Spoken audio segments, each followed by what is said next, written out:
So, okay, good morning. We are starting with this session of genetics. यहाँ पे देखो बेटा, हम लोगों ने लास्ट क्लास में बहुत सारी टर्मिनोलॉजीज के बारे में पढ़ा था। कुछ और टर्मिनोलॉजीज है जिनके बारे में हम लोग और डिस्कस कर लेते हैं। जैसे कि देखो, यहाँ हम लोग बात कर सकते हैं एक सिंपल से पॉइंट के बारे में। सिंपल सा पॉइंट ये है कि देखो, ब्रीडिंग जिसको हम लोग बोलते हैं, यहाँ जेनेटिक्स में ब्रीडिंग एक बहुत ही इम्पोर्टेंट फिनोमिनॉन है, क्योंकि जो भी जेनेटिक्स के प्रिंसिपल्स है वो डेफिनेटली बेटा सेक्सुअल रिप्रोडक्शन से डील करते हैं। ठीक है, तो इसमें कुछ टाइप्स आते हैं। बहुत सारे टाइप तो हम लोग इस चैप्टर में पढ़ते नहीं है, बट देखो यहाँ पे हम लोग बोलेंगे इनब्रीडिंग। इनब्रीडिंग, अब ये इनब्रीडिंग का बहुत सिंपल मतलब होता है। What is inbreeding? Breeding between, this is actually breeding और mating between what we can say closely related species, closely related members of a species, related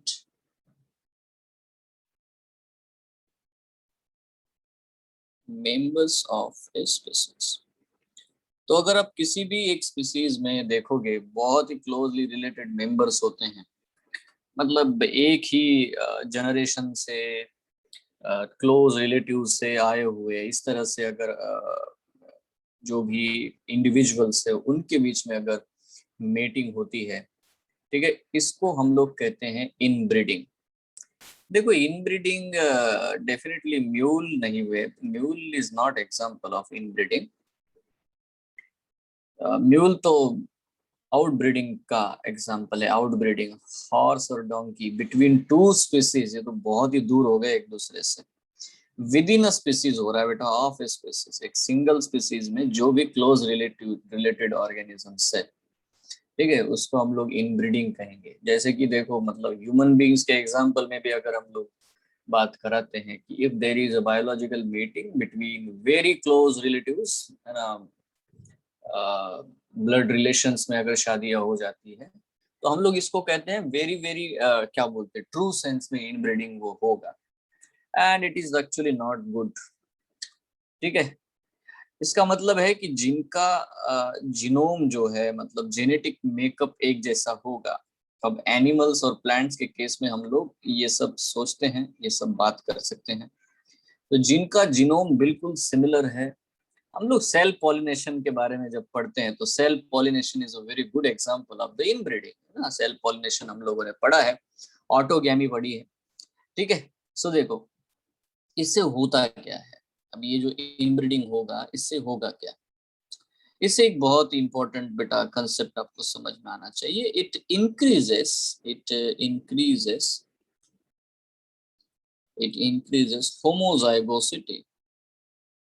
homozygosity. आज ही हो सकता है कि हम लोग ये कंसेप्ट पढ़े कि होमोजाइगोसिटी बढ़ती कैसी है। ठीक है, इन दी ऑफस्प्रिंग्स। ठीक है,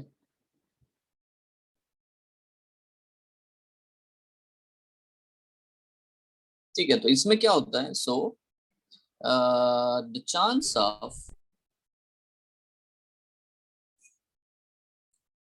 chance of appearance of recessive characters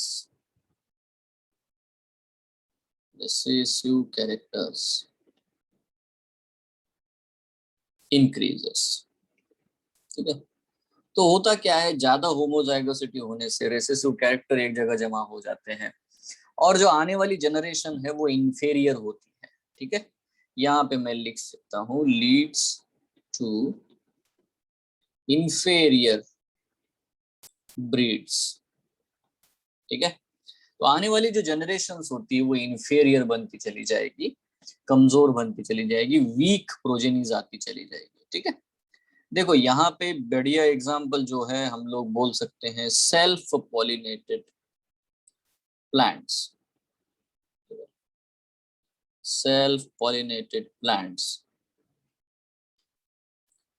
के बारे में अगर हम लोग बोल सकते हैं, ठीक है, shows inbreeding, plant shows natural inbreeding.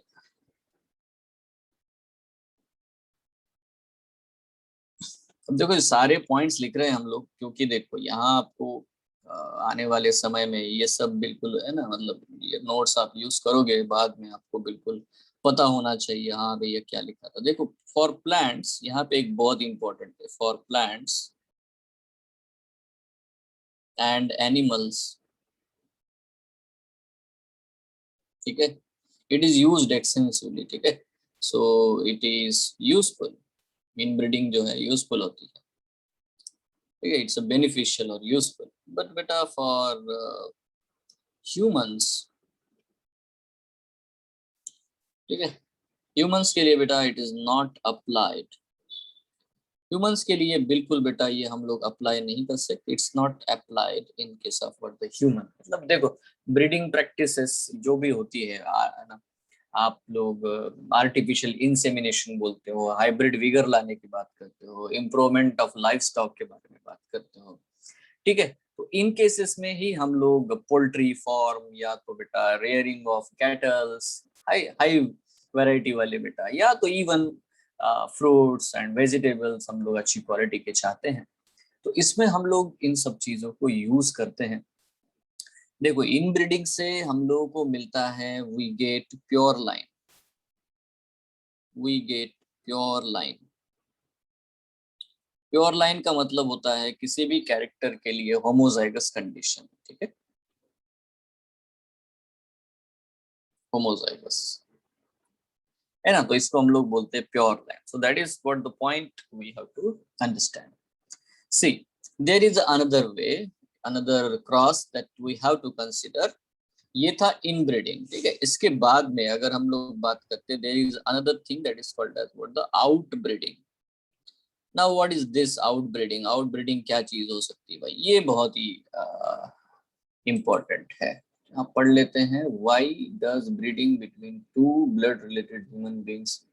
हाँ वो तो हम लोग पढ़ेंगे ना, मैं तो बोला है ना, होमोजाइगोसिटी बढ़ती चली जाती है, दैट विल स्टडी, ठीक है, सो वो तो पढ़ना ही है, बट इसके लिए पहले तो क्या क्या चीजें हैं, क्या हो सकता है। मैंने कहा कि वाई डू, यहाँ आंसर ही है बेटा, होमोजाइगोसिटी बढ़ती है इसीलिए, तो इसको समझना पड़ेगा यार, कंसेप्चुअली क्या चीज है ना, बोलना अलग है, समझना अलग है। सो और कुछ है, बोलो राहिल।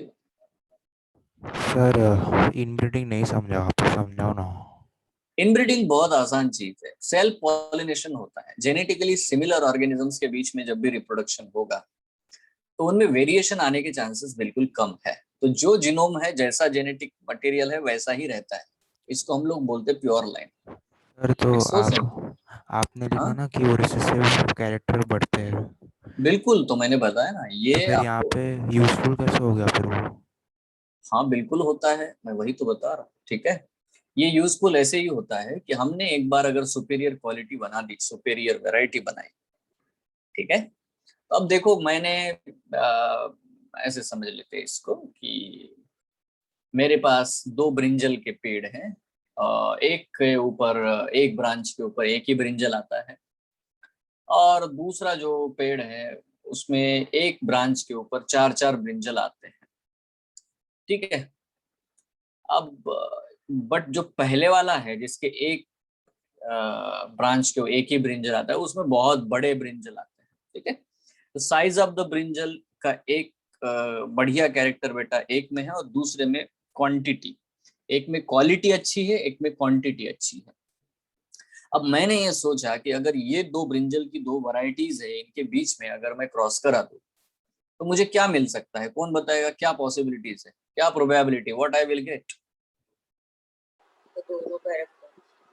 या तो जो पहला पेरेंट है वैसे ही प्लांट्स मिलेंगे, ठीक है, पहला पेरेंट है, क्वालिटी वाले ही प्लांट मिलेंगे, क्वांटिटी वाले नहीं मिले, ये भी हो सकता है। या तो ये हो सकता है कि मुझे दूसरे पेरेंट जैसे ही प्लांट मिलेंगे। दूसरे पेरेंट जैसे प्लांट का मतलब क्या है ना, बढ़िया क्वांटिटी मिलेगी बट क्वालिटी अच्छी नहीं मिलेगी, मतलब जो ओरिजिनल है पॉपुलेशन में वैसे ही मिलता है।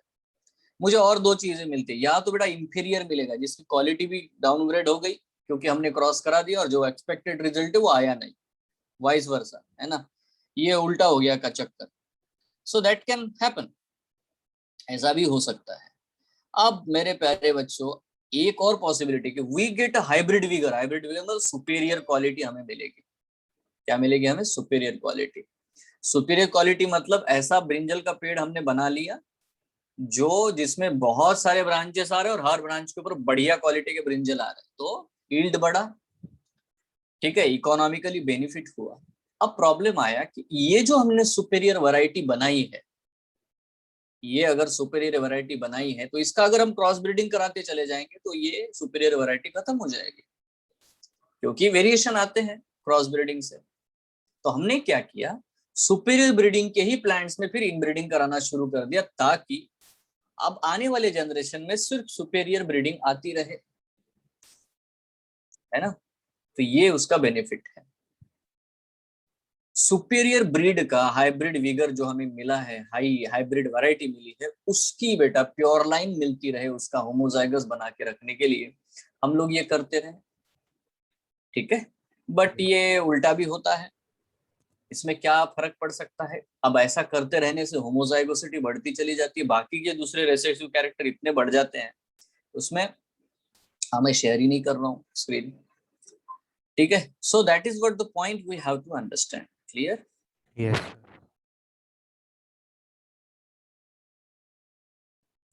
Okay, so let's understand this one. देखो मीनिंग बहुत सिंपल है, बहुत ही नॉर्मल है। हम लोग होमोजाइगोसिटी या हेटेरोजाइगोसिटी, मैंने कहा जैसे आज ही समझेंगे एग्जांपल के साथ में, पेन एंड पेपर के वर्कआउट के साथ में, आपको बिल्कुल डेफिनेटली बेटा चीजें समझ में आएगी, वो दिखनी चाहिए। और लेट्स अंडरस्टैंड कि ये जो पहले तो टर्मिनोलॉजीज है, इनके बारे में अगर हम लोग बात कर रहे हैं, ठीक है। So will just talk about the out breeding. अब आप में से सब लोग बता भी सकते हो मे बी कि आउट ब्रीडिंग क्या पॉसिबल हो सकता है, मतलब how you can say about what the out breeding. तो आउट ब्रीडिंग क्या हो सकता है बच्चों? Breeding, breeding between two genetically distinct, yes, ठीक है, distinctly related members.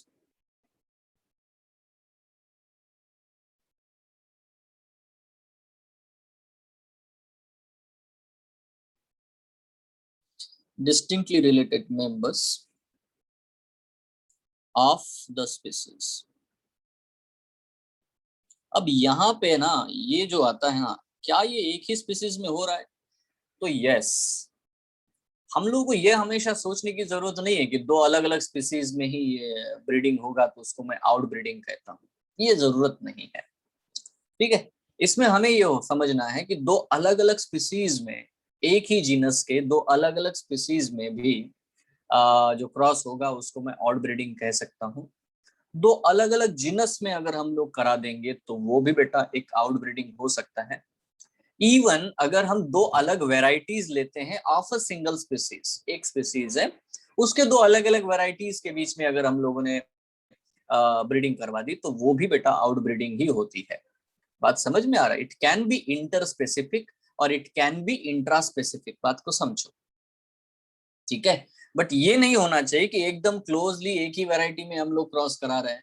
That is called as, मतलब वेरी जेनेटिकली रिलेटेड जो सेल्फ पॉलिनेशंस होते हैं उसको हम लोग इनब्रीडिंग कहते हैं, ठीक है, उसी को हम लोग इनब्रीडिंग कहते हैं। मतलब अगर आप सेम स्पीसीज में क्रॉस पॉलिनेशन करा रहे हो तो बेटा वो इनब्रीडिंग नहीं होता, ठीक है। क्रॉस पॉलिनेशन करा रहे हो मतलब you are not targeting any single character, तो उसे हम लोग आउट ब्रीडिंग कह सकते हैं, ठीक है। So what it you know you have to understand, इससे होगा क्या? इससे एक चीज होती है,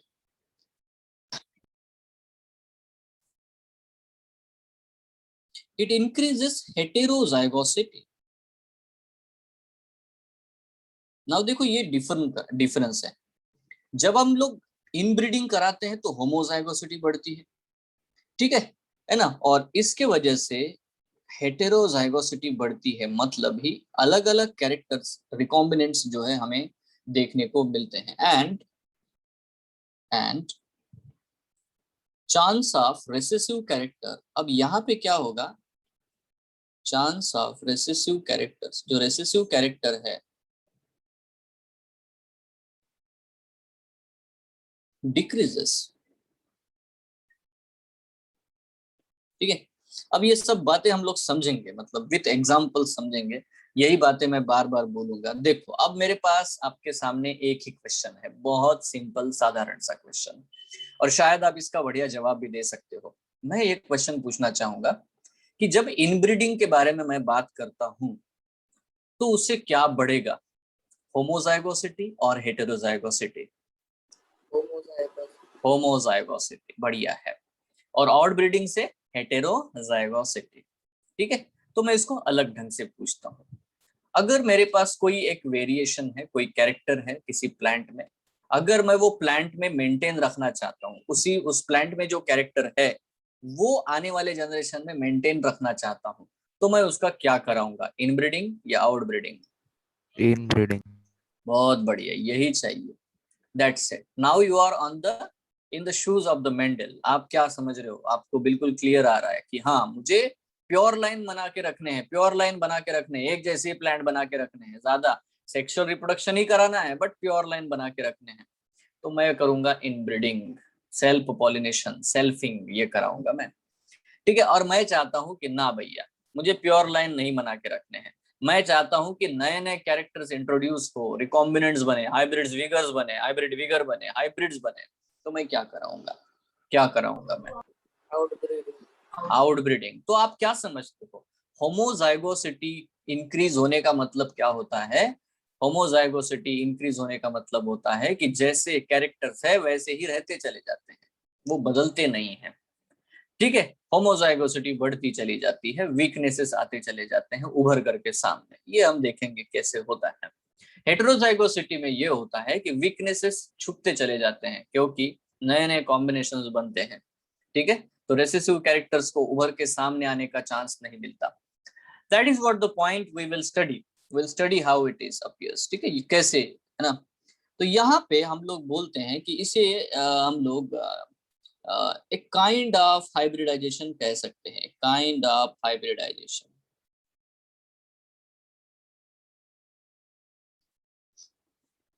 इसको मैं प्रॉपरली हाइब्रिडाइजेशन क्यों नहीं बोलता, क्योंकि ऑफ द स्पीसीज बोल रहा, मतलब विद इन अ स्पीसीज हम लोग आउटब्रीडिंग करा रहे हैं। वेरी बिल्कुल, मतलब हम लोग मान लेते हैं कि देखो, ह्यूमन बीइंग एक स्पीसीज है, बट अगर हम लोग किसी अफ्रीकन इंसान का किसी चाइनीज इंसान से शादी करा देंगे, ठीक है, अगर उनके बीच में बायोलॉजिकल मेटिंग होता है, तो आप मानोगे कि यार डेफिनेटली वो अलग अलग दो जीनोम से आए हुए हैं। ठीक है, एक का वे अलग ही प्रकार का डीएनए का सेटअप है, दूसरे का अलग प्रकार का डीएनए का सेटअप है, और उनके बीच में अगर हम लोग ब्रीडिंग करा रहे हैं, तो ये समझने के लिए, ह्यूमन बींग्स के लिए एक्चुअली ये टर्म यूज हम लोग करते ही नहीं है। ठीक है, तो आपको ये समझे, हाँ विद इन अ स्पीसीज हो रहा है, it is happening in the homo sapiens, but within the two different genomic identities आपको, है ना, ये क्रॉस देखने को मिलता है। Yes sir, no? तो उसको मैं क्या बोलता हूँ, outbreeding. You know, this is what the point we have to understand. Yes, so be careful about it. So चलो थोड़ा सा अगर हम लोग देखें यहाँ पे, अभी मैं प्लांट्स के केस में अगर यही बोल रहा था कि जो क्रॉस पॉलिनेटेड प्लांट है, ठीक है, cross pollinated plants shows outbreeding.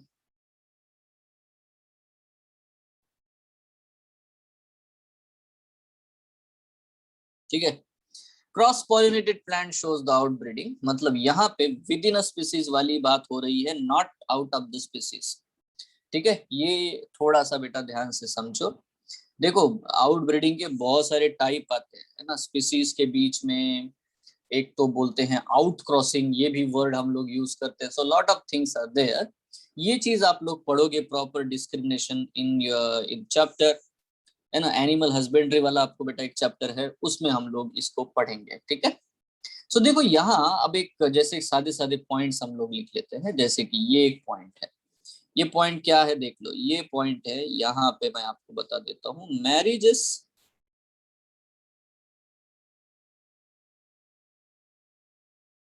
Are not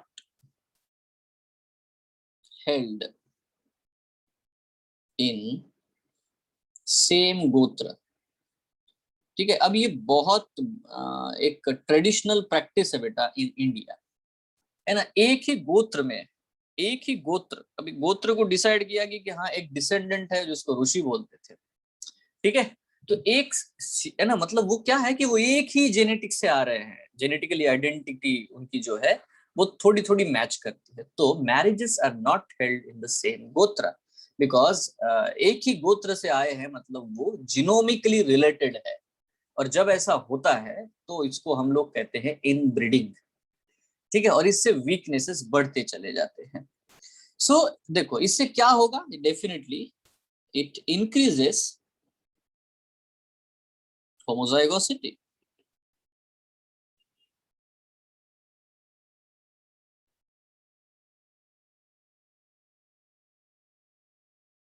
ठीक है, और आने वाली जनरेशन डेफिनेटली बेटा कमजोर होती चली जाएगी। ये इनब्रीडिंग जैसा एग्जांपल हो सकता है, ठीक है। देखो अभी इसमें कुछ साइटेशंस की जरूरत होती है, ये बिल्कुल क्लियरली चीजें हैं जो हमें एक्चुअली समझ में आनी चाहिए। देखो यहाँ पे एक और चीज होती है जिसको हम लोग बोलते हैं हाइब्रिड वीगर।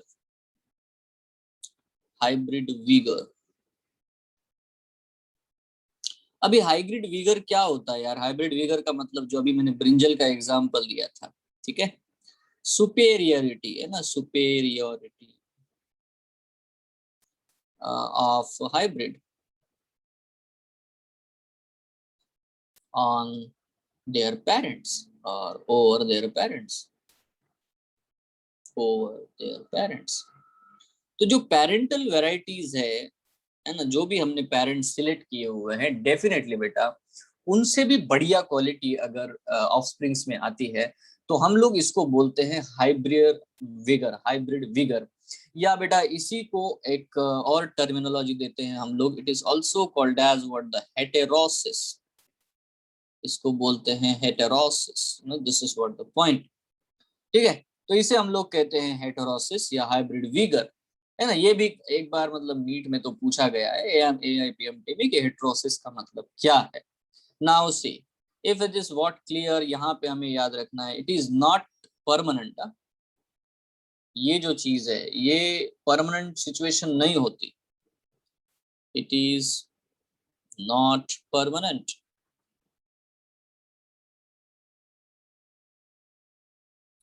ठीक है। नाउ क्यों नहीं है परमानेंट, इसका कारण अभी भी मैंने बताया था, क्योंकि अगर आप प्योर लाइन बनाते चले जाओगे तो वक्त के साथ में क्या होगा बेटा, ये सुपीरियर क्वालिटी कमजोर होती चली जाती है। क्योंकि क्या है, आपके पास ऑप्शन नहीं है। एज ए साइंटिस्ट आपने बढ़िया वैरायटी बना ली प्लांट की, बट इसको मेंटेन कैसे रखोगे? मेंटेन, देखो अगर आप क्रॉस ब्रीडिंग कराते हो तो है ना, एक दो जनरेशन में इसकी सुपीरियर वैरायटी जो है वो चली जाएगी, है ना, मिक्स हो जाएगी।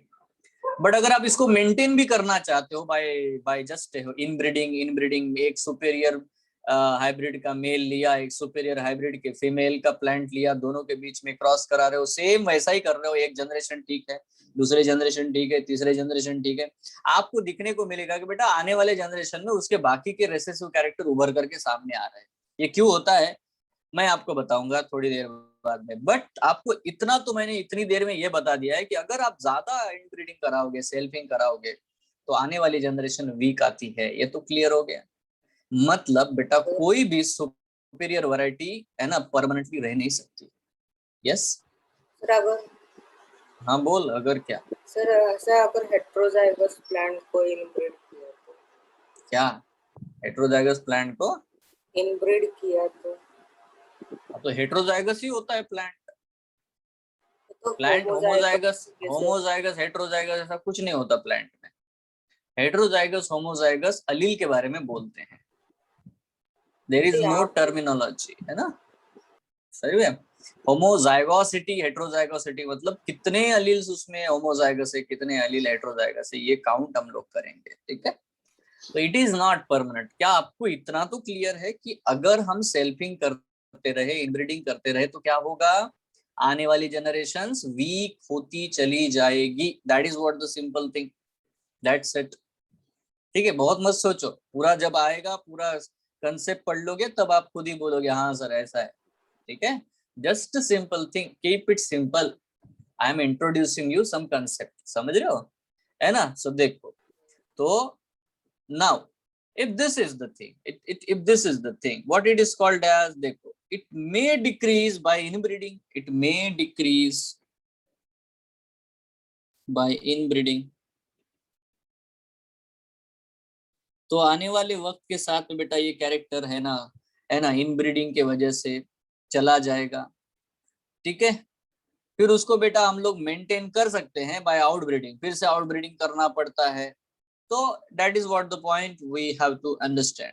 ओके, सो देखो, इसको हम लोग बोलते हैं, ये वाला क्वेश्चन है, आपको आता है बहुत बार, decrease in hybrid vigour, decrease in hybrid vigor due to inbreeding,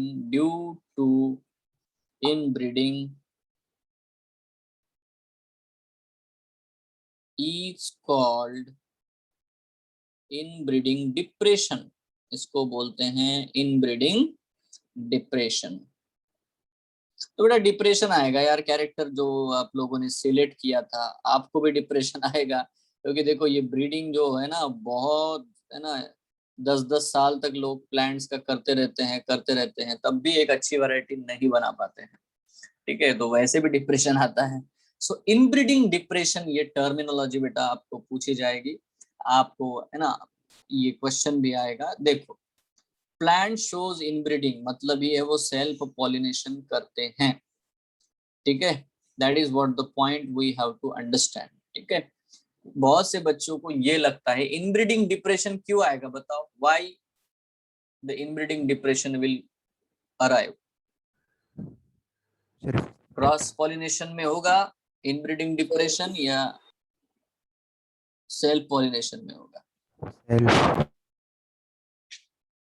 plant show inbreeding, इसका मतलब सेल्फ पॉलिनेशन है, but plant show inbreeding depression, ठीक है। तो ऑब्वियसली इनब्रीडिंग से आता है, तो आप क्या कराओगे, ठीक है। अगर इनब्रीडिंग डिप्रेशन आपको दिखाई दे रहा है, तो आप उस प्लांट का क्रॉस पॉलिनेशन कराओगे, ठीक है। So that is what the point we have to understand, ठीक है। So let's understand this one. चलो, यहाँ पे ये बहुत ज्यादा हो जाता है, इसमें इनब्रीडिंग आउटब्रीडिंग में आपको कंफ्यूज हो जाओगे, तो मैं सादी बातें बोल देता हूँ। इनब्रीडिंग का मतलब है बहुत क्लोजली जेनेटिकली रिलेटेड, ठीक है, मेंबर्स के बीच में ब्रीडिंग करा देना विद इन अ स्पीसीज, उसको हम इनब्रीडिंग कह रहे हैं। यहाँ पे हमारा यहाँ पे आउटब्रीडिंग का मतलब बाहर जाना की जरूरत नहीं है, स्पीसीज के बाहर जाने की जरूरत नहीं, विद इन अ स्पीसीज है, बट एक ही स्पीसीज में डिफरेंट पॉपुलेशंस हम लोग उठाते हैं, ठीक है। Different what we can say the demes उठाते हैं, तो उनमें अगर हम लोग डिफरेंट वेरिएशंस उठाते हैं, वेरिएंट्स उठाते हैं, उनमें अगर हम लोग ब्रीडिंग करा रहे हैं, तो उसको मैं आउट ब्रीडिंग कह रहा हूँ, ठीक है। ऑल्दो आउट ब्रीडिंग एक बहुत अलग ही कंसेप्ट है, जो आप लोग नेक्स्ट जो आने वाले चैप्टर से उसमें आप पढ़ोगे। आउट ब्रीडिंग के बहुत सारे अलग अलग टाइप है, ठीक है, और ये टाइप कौन से ऑर्गेनिजम्स के बीच में हम लोग आउट ब्रीडिंग करा रहे हैं, इसके ऊपर डिपेंड करते हैं। Let's talk about what is अब इसके बारे में अगर हम लोग बात करते हैं, तो बहुत ही सिंपली बेटा, देखो, अगर हम फॉर अ डोमिनेंट कैरेक्टर बात करेंगे, अगर कोई डोमिनेंट कैरेक्टर है,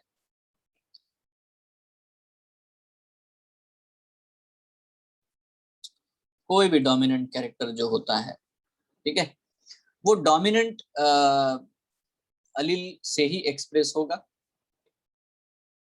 dominant Aleel is essential for its expression,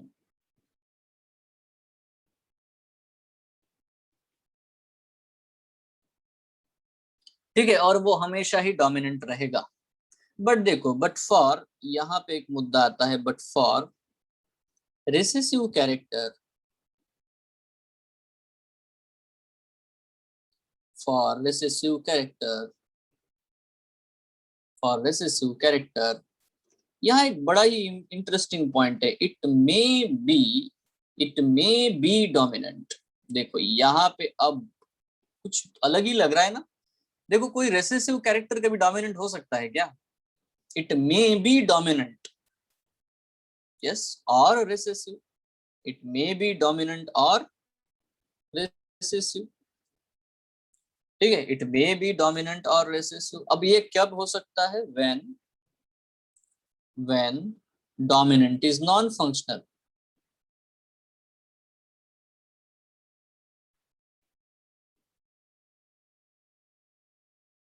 ठीक है, अब बेटा एग्जाम्पल के साथ भी हम लोग समझ सकते हैं। एग्जाम्पल के साथ हम लोग ये समझ सकते हैं कि मान लेते हैं एक अलील है, ये डोमिनेंट अलील है ए, ठीक है, ये एक अलील है स्मॉल ए, और ये एक अलील है स्मॉल ए नॉट।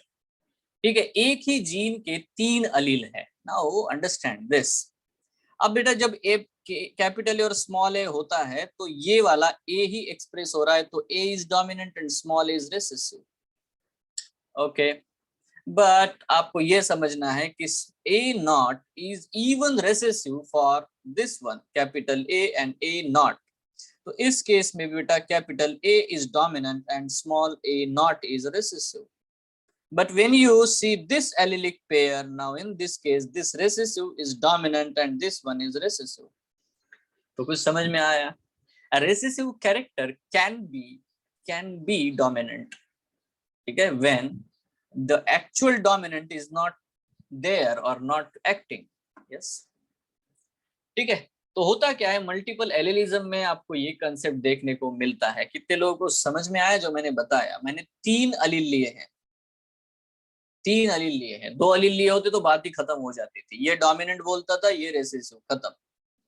बट हम लोग यहाँ पे कह रहे हैं कि 3 अलील है ना। A is dominant on all, ठीक है, small a is dominant on the a not but recessive to the capital A, and A not is recessive for all. Is it clear? ये सब के लिए रिसेसिव है। ये जो है बेटा ये सबसे दब जाएगा। ये तभी एक्सप्रेस होगा जब वो अपने होमोजाइगस कंडीशन में आएगा, ये तभी एक्सप्रेस होगा। इस कंडीशन में स्मॉल ए एक्सप्रेस होगा, ए नॉट विल नॉट। इस कंडीशन में कैपिटल ए एक्सप्रेस होगा, ए नॉट विल नॉट। इसमें भी बेटा कैपिटल ए एक्सप्रेस होगा, ए विल नॉट। तो हमें ये समझ में आना चाहिए कि जब हम लोग होमोजाइगसिटी बढ़ाते हैं, मतलब सपोज अगर ये वाले एक साथ आ गए, या क्या स्मॉल ए वाले एक साथ आना शुरू हो जाएंगे, या ये कंडीशंस आना शुरू हो जाएगी, तो होता क्या है ना, होमोजाइगोसिटी बढ़ी, मतलब तब रेसेसिव एक्सप्रेस होते हैं जब होमोजाइगोस कंडीशन आती है। रेसेसिव अदरवाइज एक्सप्रेस नहीं हो पाते। तो आपको ये याद रखना है, recessives only express when there is homozygosity. Yes और नो? यस और नो? अरे होमोजाइगस होंगे तभी रेसेसिव एक्सप्रेस हो पाएंगे। जब वो हेटेरोजाइगस कंडीशन में होते हैं तो डोमिनेंट एक्सप्रेस होता है, रेसेसिव एक्सप्रेस ही नहीं होते। इसलिए जो वीक कैरेक्टर्स है, वीक कैरेक्टर्स तभी एक्सप्रेस होंगे जब होमोजाइगोसिटी बढ़ेगी। मतलब ही होमोजाइगोसिटी बढ़ेगी मतलब रेसेसिव के होमोजाइगस आने शुरू हो जाएंगे। ये आपको समझ में आना चाहिए मेरे प्यारे बच्चों। ठीक है, अब ये एक साधा एक्सप्लेनेशन था, इसको विथ एग्जांपल्स अगर हम सॉल्व करते हुए चले जाएंगे तो हमें ये क्लियर होगा। मैं इसको मिटा देता हूं, ये बस समझाने के लिए था, इसका नोट्स में काम नहीं है। ठीक है, let's remove it. Okay, now understand. यहाँ पे कुछ और भी टर्मिनोलॉजीज हमको देखनी है। क्या टर्मिनोलॉजी है भाई? जैसे कि अभी देखो हाइब्रिड विगर वगैरह तो आपको पता हो गया है। ठीक है, देखो कुछ और टर्मिनोलॉजीज है जिनको हम लोग बोलते हैं improvement of the human life. ठीक है, अभी देखो हम लोग ह्यूमन लाइफ के इम्प्रूवमेंट के बारे में जब भी बात करते तो ये टर्मिनोलॉजीज आती है। एक होता है यूजेनिक्स। क्या है भाई यूजेनिक्स? यूजेनिक्स ये सब जो टर्मिनोलॉजीज है बेटा, it is given by the Galton. ठीक है, बाय, इसके बारे में मैंने आपको बताया भी था। ठीक है, एफ गैल्टन। ठीक है, it's given by this scientist. देखो इसका मतलब क्या होता है भाई? It is the improvement, it is the improvement of the human being, improvement of the human being by using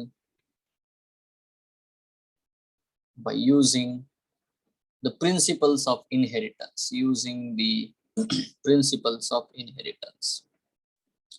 जब बेटा हम लोग प्रिंसिपल्स ऑफ इनहेरिटेंस यूज करके अपनी लाइफ को अच्छा करना चाहते हैं, है ना, जैसे मैंने अभी आपको बताया कि देखो सेम गोत्र में शादी नहीं करना चाहिए, क्लोज रिलेटिव्स में नहीं करना चाहिए, नहीं तो जो जेनेटिक डिसऑर्डर्स है वो उभर करके सामने आ जाते हैं। ठीक है, अब ये नॉलेज हमने यूज किया to improve the human beings life, बराबर है ना, स्टैंडर्ड। तो ये हो गया यूजेनिक्स, इट्स नॉर्मल वन, इसको बोलते हैं यूजेनिक्स। इसके बाद में एक और टर्मिनोलॉजी है जिसको हम लोग बोलते हैं यूथेनिक्स। Now what is this? यूथेनिक्स का मतलब होता है अगेन, है ना, इसको बोलते हैं अगेन बेटा वही स्टेटमेंट है, improvement of the human being या ह्यूमन बीइंग का लाइफ, ठीक है, by improving their environment, by improving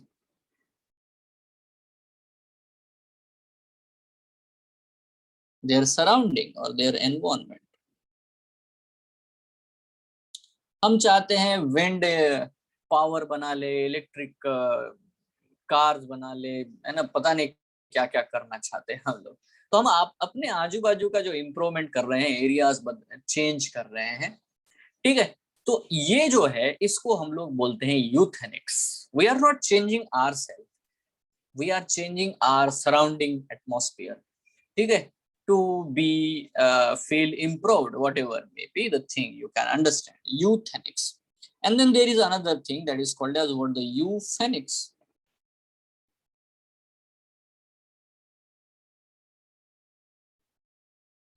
अब ये क्या है? ये भी एक ऐसी चीज है जिसको हम लोग बोलते हैं it's the improvement of the human being, of the human being by the use of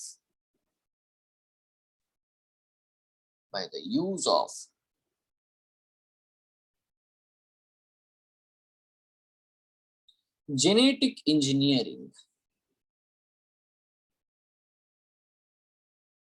or we can say the medical technologies।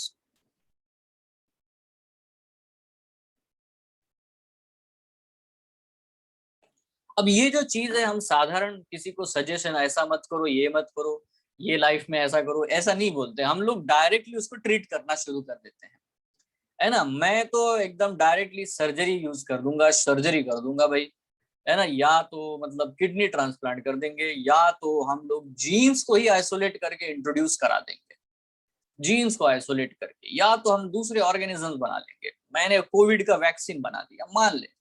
तो ये जो चीज है बेटा, डेफिनेटली हमने आरएनए टेक्नोलॉजीज को यूज किया है, मेडिकल टेक्नोलॉजीज को यूज किया है, मतलब हमने जो डायरेक्ट प्रिंसिपल से उनको यूज नहीं किया, उन जेनेटिक्स लेवल को, जेनेटिक चीजों को मैनिपुलेट करना शुरू कर दिया, चेंज करना शुरू कर दिया, है ना। मैंने वायरसेस बनाए हैं, ठीक है, जो बेनिफिशियल हो सकते हैं, मैंने बैक्टीरिया बनाए हैं जो बेनिफिशियल हो सकते हैं। जैसे कि एग्जांपल के फॉर्मेट में हम लोग देख सकते हैं कि ओशन के ऊपर, है ना, ऑयल लेके जाते हैं बहुत बड़े बड़े शिप्स, कभी कभी शिप्स में लीकेज होता है, तो अगर शिप्स में लीकेज हुआ तो ऑयल के स्पिल्स जो बनते हैं, है ना, पूरे ओशन के ऊपर बेटा फैल जाते हैं, क्योंकि ऑयल का नेचर ही है वैसा, on the water it will spread. अब हमने बेटा बैक्टीरिया बनाया जिसको हम लोग सुपर बग बोलते हैं, जेनेटिकली इंजीनियरिंग से बेटा हम लोगों ने सुपर बग बनाया है, और उसको मैं पानी के ऊपर डाल दूंगा तो वो इतने तेजी से डेवलप होता है, और उसका खाना ही है hydrocarbons. And you know this, oils and petrols and everything is they are the hydrocarbons. तो ये जो सुडोमोनास स्पीसीज हम लोगों ने बनाई है, सुडोमोनास के सुपर बग जिसको हम लोग बोलते हैं, वो इतने तेजी से ग्रो होता है ऑन द हाइड्रोकार्बन, और पूरा ऑयल वहां का जो है समुद्र के ऊपर जो छाया हुआ है उसको जल्दी से जल्दी हटाने की कोशिश करेगा। आपको बात समझ में आ रही है? ठीक है। So by this way we understand that ये है बेटा सादे सादे डिफरेंसेस। यूजेनिक्स ये एक्चुअली क्लासिकल जेनेटिक्स प्रिंसिपल्स हम लोग यूज करते हैं टू अंडरस्टैंड और टू इम्प्रूव, है ना, द ह्यूमन बीइंग। जैसे कि अगर आप लोग हाइब्रिडाइजेशन करा रहे हो दो प्लांट्स के बीच में to get a very good plant hybrid, तो ये है यूजेनिक्स। आप इसमें कुछ भी नहीं कर रहे, आपने डायरेक्ट सादी हाइब्रिडाइजेशन करी है, ठीक है, जो भी वेरिएशंस अवेलेबल है उनको क्रॉस कराते चले गए, वेट करते रहे, 7-8 साल बाद में एक अच्छी क्वालिटी मिली, अच्छी वैरायटी मिली और उसको आप यूज कर रहे हो, तो ये यूजेनिक्स है। बट आपने ऐसा नहीं किया, आपने क्या किया पता नहीं, बैक्टीरिया से, है ना, बैसिलस thuringiensis नाम के बैक्टीरिया से आपने बीटी जीन उठाया और वो बीटी जीन उठा करके कॉटन प्लांट में डाल दिया, तो ये यूफेनिक्स है। आपने क्रॉसिंग नहीं कराई है, बैक्टीरिया और प्लांट के बीच में क्रॉस नहीं हो रहा है, बैक्टीरिया का जीन निकाल करके आपने कॉटन प्लांट में डाला है, तो ये यूफेनिक्स है। I hope it is clear to you. Yes. तो अच्छा, मैं अभी बताता हूँ। अभी मैंने ब्रिंजल का एक एग्जांपल दिया था प्लांट्स का, वो क्या था बताओ, वो किस में आएगा? यूजेनिक्स में आएगा, यूफेनिक्स में आएगा? जो ब्रिंजल प्लांट का क्रॉसिंग बताया था वो किस में आएगा? जेनिक्स यू जेनिक्स यूजेनिक्स में आएगा। तो बेटा ये याद रखो, इसको हम लोग बोलते हैं, मतलब इसको प्यार से बोलते हैं जीटीपी। जीटीपी क्या? जीटीपी भैया, ये जी क्या है? G for genics, T for thenics, P for phenics. ठीक है, जेनिक्स, थेनिक्स एंड फेनिक्स। तो जी मतलब ओरिजिनल, एक्चुअली बेटा जेनेटिक जो प्रिंसिपल्स है उसको हम लोग यूज करते हैं। पी का मतलब हम लोग बिल्कुल बेटा प्रोसेसिंग करते हैं जेनेटिक मटेरियल का, मतलब है ना, मॉलिक्यूलर लेवल पे हम लोग चले जाते हैं, प्रैक्टिस करते हैं। ठीक है, सो उसमें ये यूज होता है। और टी का मतलब बेटा वी यूज द एनवायरमेंट। ठीक है, ट सो लास्ट में आएगा। So anyway, so we actually मैंने तो ऐसे ही याद रखा था, you have that, you can use this way also to remember this, you know। पक्का है? कोई प्रॉब्लम है इसमें? तीनों समझ में आता है क्या? यस ओके, तो बढ़िया है। ये रहा बेटा एक और कंसेप्ट। अब यहाँ पे एक और कंसेप्ट के बारे में बात करते हैं मेरे प्यारे बच्चों। देखो, कुछ टर्मिनोलॉजीज है जिसको हम लोग बोल रहे हैं। एक होता है बेटा, what is this called as, what the forward genetics. भाई फॉरवर्ड जेनेटिक्स क्या है यार? देखो, ये बहुत इंपॉर्टेंट है कि हम लोग पहले तो फिनोटाइप को पढ़ते हैं, फिनोटाइप को ऑब्जर्व करते हैं, ऊपर से क्या कैरेक्टर दिखाई दे रहे हैं ये हम लोग देख लेते हैं, और फिनोटाइप को ऑब्जर्व करने के बाद ये सोचते हैं कि यार फिर ये इसके लिए कौन सा जीन रिस्पॉन्सिबल है, मतलब अंदर के फैक्टर्स के बारे में सोचते हैं, ढूंढते हैं, पढ़ते हैं। तो इसमें हम लोग करते क्या है, it is the actually it is the isolation,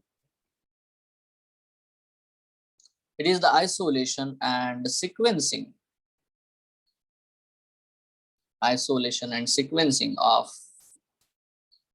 of those genes whose protein product or the phenotype expression is known। ठीक है, of those genes whose phenotypes are known। तो हम लोगों को जो जो फिनोटाइप पता है, ठीक है, उनके बारे में हम लोग सर्च करते हैं, उसके जीन को आइसोलेट करते हैं, उसके जीन की स्टडी करते हैं। ठीक है, अब इसका एग्जाम्पल क्या है, देखो मेंडेलियन कैरेक्टर जो है, मेंडेल ने यही किया था। ठीक है, मेंडेलियन एंड इवन बेटा मॉर्गन जो है, टीएच मॉर्गन, है ना, जिन्होंने क्रोमोसोमल, है ना, तो दोनों ही जेनेटिक्स बेटा फॉरवर्ड जेनेटिक्स में आती है। मेंडेलियन जेनेटिक्स फॉरवर्ड है क्योंकि हम लोग पहले फिनोटाइप को देखते हैं और उसके बाद में हम लोग उसके अंदर क्या जीनोटाइप है। जैसे मैंने पहले क्लास में आपको इंट्रोडक्टरी क्लास में बताया कि पहले उसने देखा कि हाँ ये प्लांट टॉल है, ये डार्क है, फिर इसने सोचना शुरू कर दिया, अच्छा इसको कैपिटल टी लिखता हूँ, इसको स्मॉल टी, ये किया। ठीक है, ये जो चीज होती है इसको हम लोग फॉरवर्ड जेनेटिक्स बोलते हैं। अब आप सब समझते हो कि यार मैं जो दूसरा वर्ड है वो क्या लिखूंगा, वो है डेफिनेटली बेटा रिवर्स जेनेटिक्स। क्या होता होगा रिवर्स जेनेटिक्स में, है ना, ये बड़ा ही अलग सा जेनेटिक्स है। ये एक्चुअली मॉलिक्यूलर लेवल का जेनेटिक्स है, जिसमें होता क्या है कि पहले हम लोग जीनोटाइप्स को पढ़ लेते हैं, मतलब जीनोटाइप्स देख लेते हैं, और फिर सोचते हैं कि यार ये जो डीएनए मैंने निकाला है इसका एक्चुअली फंक्शन क्या होता होगा, ये ढूंढने लग जाता हूँ। मुझे नहीं पता वो क्या करता है। तो जैसे कि हम लोग ह्यूमन बींग्स का पूरा डीएनए सीक्वेंस कर चुके हैं पहले ही, एंटायर पूरा। अब और ह्यूमन का पूरा डीएनए हमने सीक्वेंस कर लिया है, हमें पता है हमारा डीएनए का सीक्वेंस कैसा है, क्या है, बट क्या हम सब कुछ जानते हैं हमारे डीएनए के बारे में? नहीं, बिल्कुल नहीं जानते। हम सब सीक्वेंस कर चुके हैं, बट हर एक सीक्वेंस का एक्चुअली क्या फंक्शन है ये हमें सही ढंग से नहीं पता, बराबर है ना, हमें नहीं पता, बराबर। अगर हमें नहीं पता है मतलब सिर्फ हम लोग 9 जो भी 100% है उसमें 1% ही जीन के बारे में जानते हैं, बाकी पता ही नहीं क्या है, कौन सा इंट्रॉन है, क्या है, कुछ नहीं पता है। सो ऑब्वियसली बेटा मैं जीनोटाइप से फिनोटाइप ढूंढने की कोशिश कर रहा हूँ यार, उल्टी गंगा बह रही है यहाँ पे, रिवर्स जेनेटिक्स। ठीक है, सो देखो यहाँ पे होता क्या है, it is the isolation and sequencing of two genes whose proteins products are phenotype expression is unknown। ये स्टेटमेंट है, क्या है, देखो it is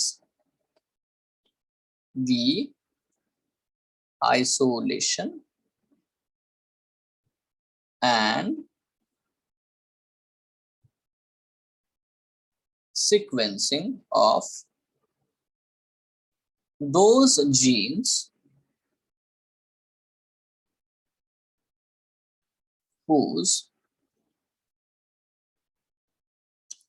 phenotype are unknown। हमें नहीं पता, बस हमारे पास में डीएनए का सीक्वेंस है बट हमें नहीं पता कि एक्चुअली उसका यूज क्या है, तो फिर हम लोग ढूंढने की कोशिश करते हैं। तो मैं मॉलिक्यूलर बेसिस ऑफ इनहेरिटेंस में आपको ये समझाऊंगा कि मैं ढूंढूंगा कैसे, एक सीक्वेंस से मैं कैसे पता लगाऊंगा कि यार इसका क्या फंक्शन हो सकता है, इसके क्या तरीके हो सकते हैं। Let that will talk in the, अभी इसमें देखो इसको हम लोग बोलते हैं, इसका एग्जाम्पल है जीनोमिक्स,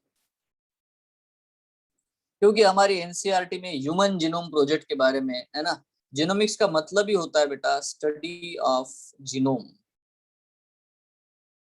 या तो इसको हम लोग बोलते हैं प्रोटियोमिक्स। अब आप कौन बता सकता है प्रोटियोमिक्स का क्या मतलब होता होगा, you know, study of the protein products in our body. अब एक तो प्रोटीन बनते हुए दिखाई दे रहा है, पता ही नहीं उसका फंक्शन क्या है, प्रोटीन दिख तो रहा है, हाथ में है, आइसोलेट भी कर लिया, but you know we don't know क्या फंक्शन है। So that is what the thing. अभी हम लोग ये सब लोग करते हैं, ये सब स्टडी करते हैं, ठीक है, इसको बोलते हैं रिवर्स जेनेटिक्स। तो ये बहुत ही हाईली एडवांस चीज है बेटा रिवर्स जेनेटिक्स। और अभी जितने भी नोबेल प्राइज आपको देखने को मिलते हैं मेडिकल इसमें या केमिस्ट्री में, वो सारे रिवर्स जेनेटिक्स से रिलेटेड है। ठीक है, I hope you are clear about all the terminologies what I have told right now, है ना यार, इससे पहले भी क्लियर। सर किसी को कोई क्वेश्चन है, कोई डाउट है, पूछ लो। सर सीक्वेंसिंग क्या होता है?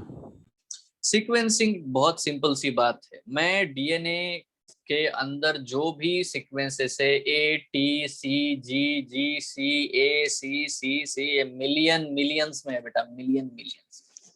ठीक है, वो पता लगाता हूँ कि एक डीएनए में क्या सीक्वेंस है। ठीक है, ये चार ही है बेटा नाइट्रोजनस बेसिस, ए टी और जी सी, बट ये sequence of this basis will change everything. Mutation का मतलब क्या है, म्यूटेशन का मतलब ये है कि आपके जीन का जो ओरिजिनल सीक्वेंस है बेसिस का, वो बदल जाना, उसी को हम म्यूटेशन कहते हैं। Will study this entire thing, but इसको हम लोग मॉलिक्यूलर बेसिस में पढ़ेंगे, मॉलिक्यूलर बेसिस ऑफ इनहेरिटेंस में। अभी हम लोग प्रिंसिपल्स ऑफ इनहेरिटेंस पढ़ रहे हैं, मतलब जेनेटिक बेसिस ऑफ इनहेरिटेंस के बारे में सबसे पहले बात होगी। ठीक है, मतलब फिनोटाइप टू जीनोटाइप, क्योंकि इट इज क्वाइट इजी और यही शुरुआत है जेनेटिक्स की। Okay let's begin. यहाँ पे आते हैं बेटा सबसे पहले, अभी तक हमने चैप्टर ही नहीं शुरू किया था, अभी तक तो हम सिर्फ इंट्रोडक्टरी चीजें देख रहे थे। तो यहाँ पे आता है बेटा heredity and it's transmission. Now this is what the,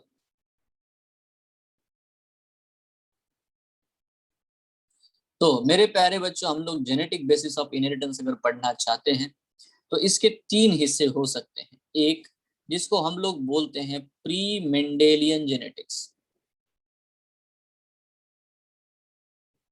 मैं रिवर्स जेनेटिक्स के बारे में बिल्कुल बात करूंगा, बट रिवर्स जेनेटिक्स के बारे में हम तब बात करेंगे जब हम लोग फॉरवर्ड जेनेटिक्स पढ़ लेंगे। ठीक है, रिवर्स जेनेटिक्स मैंने अभी जैसे बताया कि हम लोग मॉलिक्यूलर बेसिस ऑफ जब इनहेरिटेंस पढ़ते हैं तो ही जाके आपको सही ढंग से, है ना, रिवर्स जेनेटिक्स समझ में आएगा। ठीक है, राइट नाउ आपको बस इतना समझना है कि मैंने आपको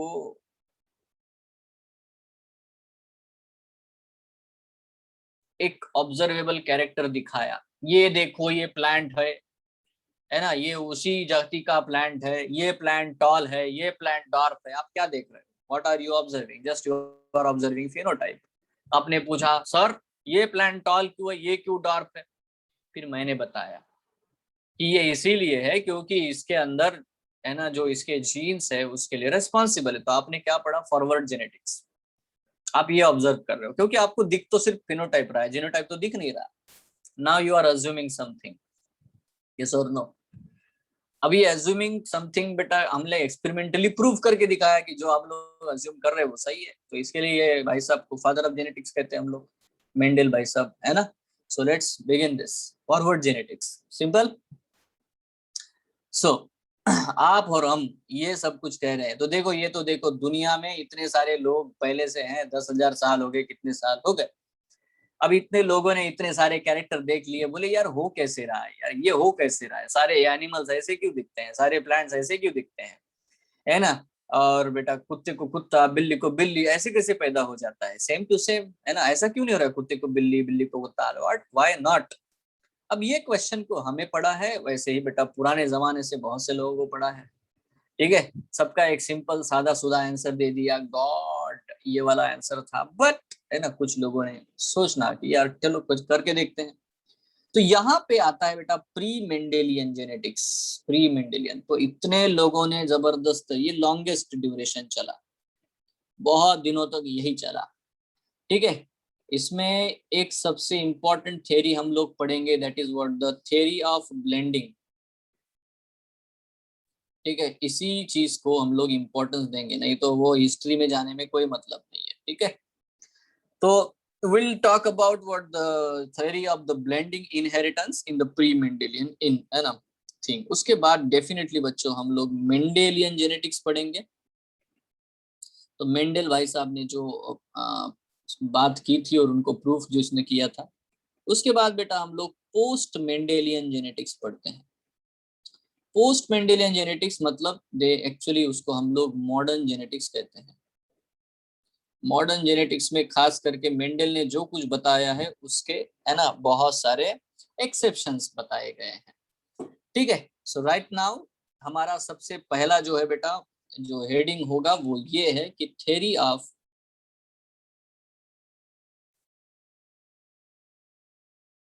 ब्लेंडिंग इनहेरिटेंस।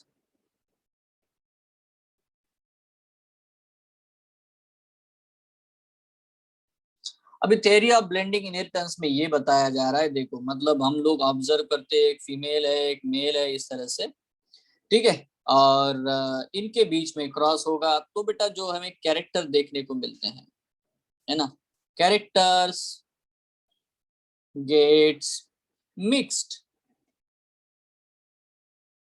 इन ऑफस्प्रिंग, ऐसा लोग मानते थे।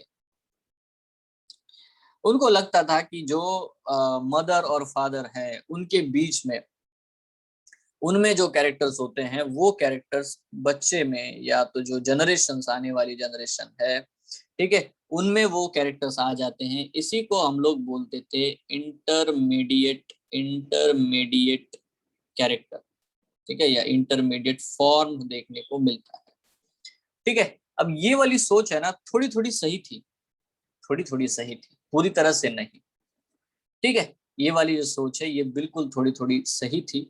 Characters gate mixed in offspring. अब मिक्स्ड का मतलब है कि मेंडल ने ये साबित किया भाई कभी मिक्स नहीं होता यार।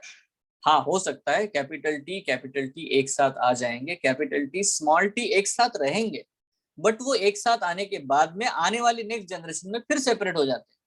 सो दे कम टुगेदर नॉट मिक्स्ड, समझ रहे हो। तो ये जो एक थ्योरी है पुराने जमाने वाली, है ना, ये थोड़ी बेटा एकदम क्लोज आ जाती है जेनेटिक्स के, बट सही तो है नहीं। ये कब क्लोज आती है, तब हम जब हम लोग इनकम्प्लीट डोमिनेंस पढ़ेंगे, इनकम्प्लीट डोमिनेंस पढ़ेंगे ना, तब आपको समझ में आएगा अच्छा अच्छा मिक्स्ड वाला थोड़ा सही था, मतलब उसने थोड़ा सही सोच लगाई थी। अदरवाइज बाकी जो थ्योरीज है वो अलग ही है ना। कोई बोल रहा था घोड़ा दौड़ता है और उसके बाल जमीन में कीचड़ में गिर जाते हैं, फिर वो कीचड़ में, ठीक है, रहने की वजह से वही बाल सांप में कन्वर्ट हो जाते हैं, दे विल कन्वर्ट। अरे क्या है भाई, ऐसे ऐसी थेरीज आप लोग देखोगे, सोचोगे तो है ना, गजब लगेगा आपको। बोले क्या क्या सोच थी इंसान की। आज भी हम लोग नहीं, मतलब बचपन में आपको, बचपन में जब आपको पूछोगे आपके पेरेंट, मैं कहाँ से आया, कैसे आया, बोले भगवान ने भेजा है। जब आप 12th स्टैंडर्ड में आते हो, आप रिप्रोडक्शन, ओ माय गॉड, ये था कारण, ऐसे आपको समझ में आता है, सो आपको मजा लगे, अच्छा ऐसा था। So that is what the thing, we are evolving, है ना। Humans are becoming more and more knowledgeable to everything, we are knowing the things. So now this is what, देखो यहाँ पे बहुत ही इसको रिजेक्ट किया गया, ठीक है, इसे बिल्कुल डेफिनेटली रिजेक्ट किया गया है। देखो क्या है, इट इज रिजेक्टेड, ठीक है, it is rejected mainly by hybridization experiments.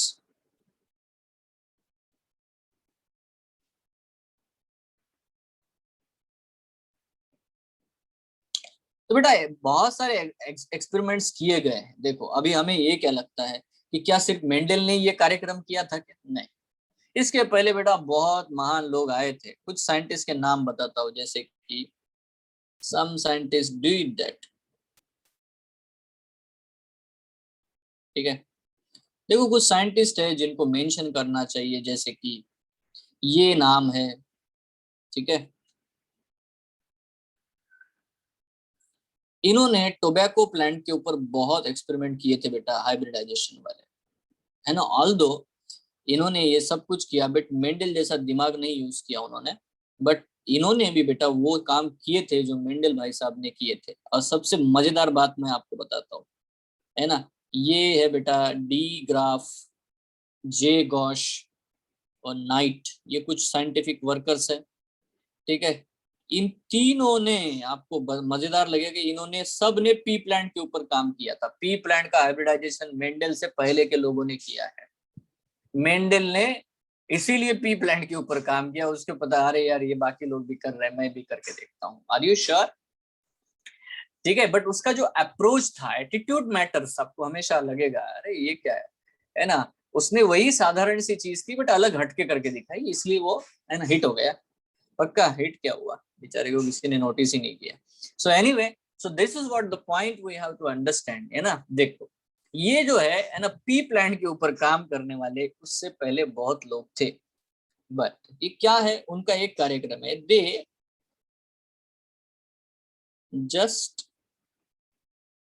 rejected the theory of blending inheritance, but couldn't explain the reason of inheritance.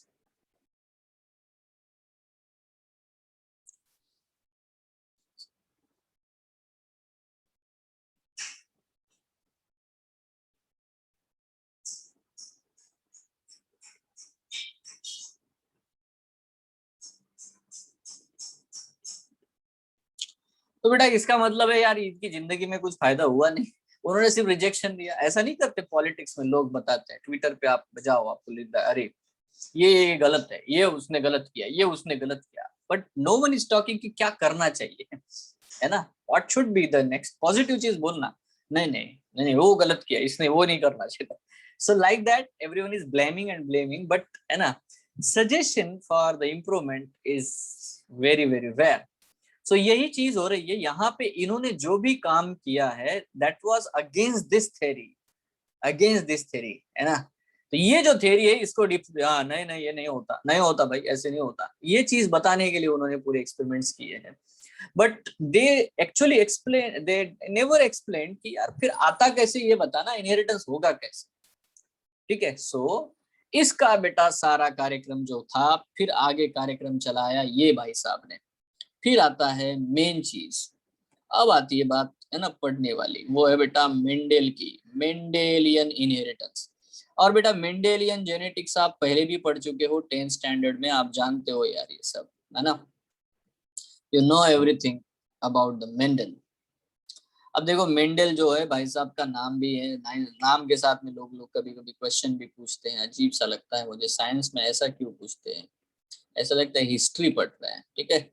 Grigor John Mendel, ये क्या बात हो गई, मेंडल, ओके, ठीक है। सो ये है बेटा ग्रिगोर जॉन मेंडल भाई साहब, इनका जन्म हुआ था 22 जुलाई 1822, ठीक है। आप बताओ अभी 19 अभी 2021 खत्म हो गया है, हो जाएगा, अभी जुलाई आ गया है, बर्थडे है ग्रिगोर जॉन भाई का, ठीक है। तो है ना, बर्थडे आ रहा है, जल्दी आ रहा है, ठीक है। विल सेलिब्रेट 22 जुलाई 1822, है ना। मेंडेलियन मतलब जेनेटिक्स चैप्टर तब तक खत्म हो जाएगा, पक्का। सो देखो बहुत ही बढ़िया चीज हो गई बेटा, ये तो आपको तो पता हो गया, आप भी पढ़ रहे हो, अभी जुलाई महीने में ही पढ़ रहे हो। 1822 याद रखने के लिए क्यों आसान है, क्योंकि देखो उनका डेट ऑफ बर्थ और उनका year same he, 1822 and 22 July. I hope it is clear. Now देखो उनके बारे में बात होती है, जैसे कि 1843 में, ये ईयर्स थोड़े आप टैली कर लेना, ठीक है। देखो ही जॉइंड, ईयर्स टैली कर लेना, ही जॉइंड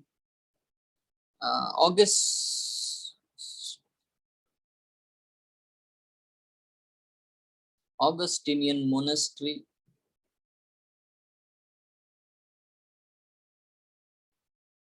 ऑफ ब्रुन। तो बेटा ब्रुन नाम की सिटी है, ठीक है, उसमें जो ऑगस्टिनियन मोनास्ट्री थी वहां पे बेटा भाई साहब ज्वाइन हो गए, ठीक है। Then 1844 sorry 1849 he was sent to university of Vienna, मतलब डायरेक्ट चर्च से उसको पढ़ने के लिए भेज दिया, भैया तू पहले पढ़ के आ जाए, ठीक है, बहुत हो गया तेरा गाना बजाना, चलो ये हो गया वियना। तो वहां उनको भेज दिया गया, जाओ पे पढ़ के आ तू पहले, ये हो गया university of the Vienna. Next क्या करने गया भाई वहां पे, फॉर हिज ग्रेजुएशन,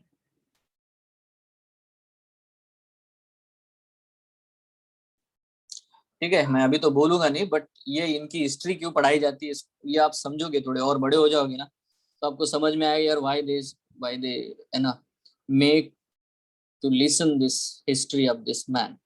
1849, क्योंकि देखो कंट्रीब्यूशन बहुत सारे साइंटिस्ट का है दुनिया में। देन देखो 1854, है ना, मैंने कहा कि ये सारे टैली करना ला अपने एनसीईआरटी से, ठीक है। ये ही रिटर्न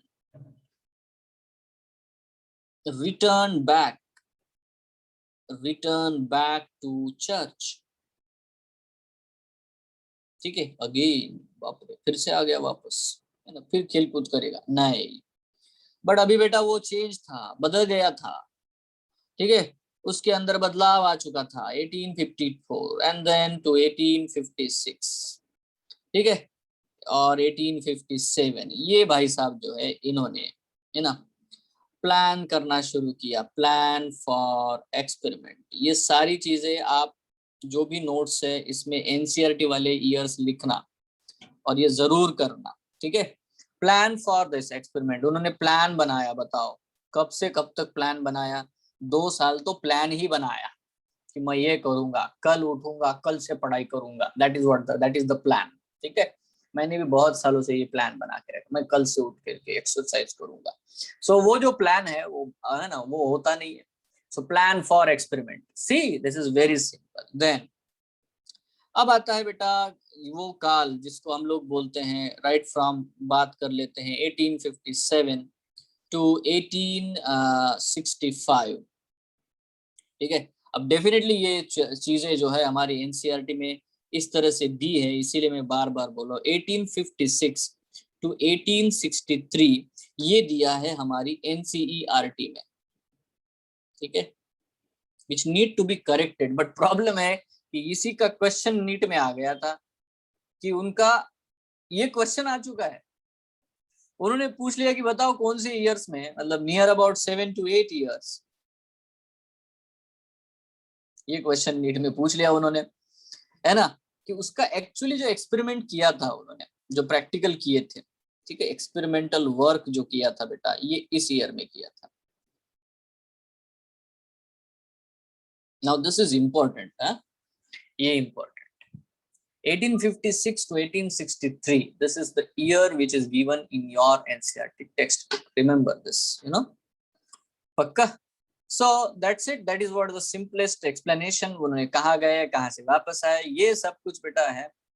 बट देखो, अब सबसे इंपॉर्टेंट बात होती है कि हमें क्या पता होना चाहिए। देखो, सबसे बड़ी बात होती है, he worked on the plants, बहुत सारे प्लांट्स के उसने ऊपर काम किया। 1856 to 1863 जो भी है, उसने पी प्लांट के ऊपर काम किया था। Pea plant as a experimental चीज उसने यूज की थी भाई ने।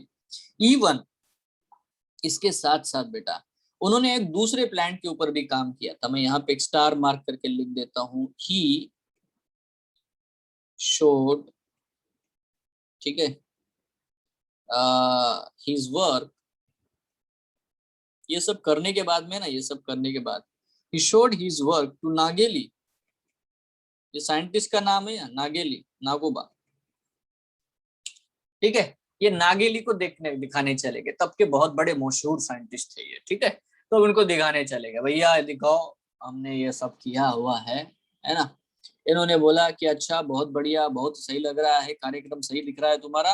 अब तुम एक काम करो, मैं तुम्हें एक बात आता हूँ, ठीक है, मैं बड़ा साइंटिस्ट हूँ, मेरे सामने तुम कुछ भी नहीं हो। ये सब उसने प्रूव किया उसको। कैसे, देखो मैं बताता हूँ। He suggested something, भैया तू ये काम कर यार, ये तूने जो एक्सपेरिमेंट किए थे ना, he suggested repeat these all experiments, he suggested, ठीक है। एक प्लांट बताया बेटा उन्होंने,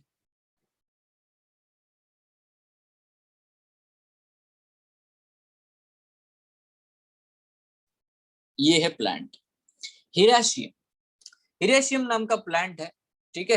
उन्होंने बोला कि भाई तू इसके ऊपर एक्सपेरिमेंट कर, ये है, ठीक है, इसके ऊपर तो एक्सपेरिमेंट कर, है ना। इसको हम लोग बोलते हैं हॉकवीड। अब यार कार्यक्रम ये हो गया कि ये जो हॉकवीड का प्लांट है ना, इसकी मजेदार बात होती है, देखो मेंडल के सारे एक्सपेरिमेंट सेक्सुअली रिप्रोड्यूसिंग प्लांट के लिए सही है। अब ये नागेली ने जो प्लांट दिया था, वो अल्टीमेटली बेटा एक गजब का प्लांट था। वो है actually, it is the parthenocarpic plant.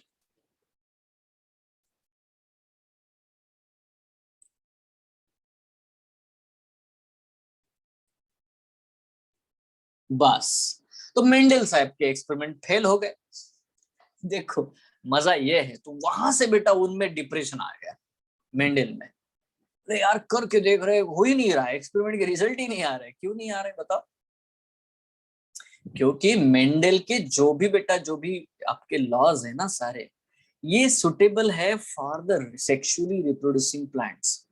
जो असेक्सुअली रिप्रोड्यूसिंग प्लांट्स होते हैं या असेक्सुअली रिप्रोड्यूसिंग ऑर्गेनिज्म है, उनमें बेटा ये चीज ढूंढ पाना, उसके लिए मॉलिक्यूलर नॉलेज चाहिए होता है, क्योंकि उसमें मियोसिस हो ही नहीं रहा, वेरिएशंस आ ही नहीं रहे। बात समझ रहे हो? तो बड़ा ही है ना। सो ही फेल्ड, मेंडल फेल्ड, ठीक है। बस, तो उनके, जो उनके बोलने में वो धार नहीं बची, जो दुनिया देखो मैंने करके दिखाया, ये नहीं बचा, ठीक है। ये सब नहीं हो पाया, that is what the point. अभी देखो यहाँ पे हम लोग आते हैं 1865 में, ठीक है। 1865 एक क्या बोलते हैं, annual conference of natural history,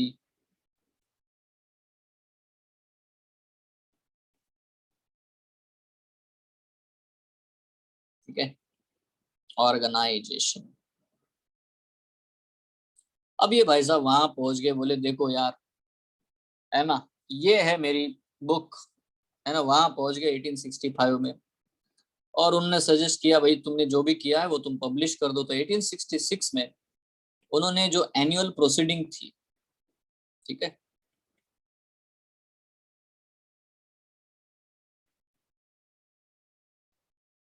of natural history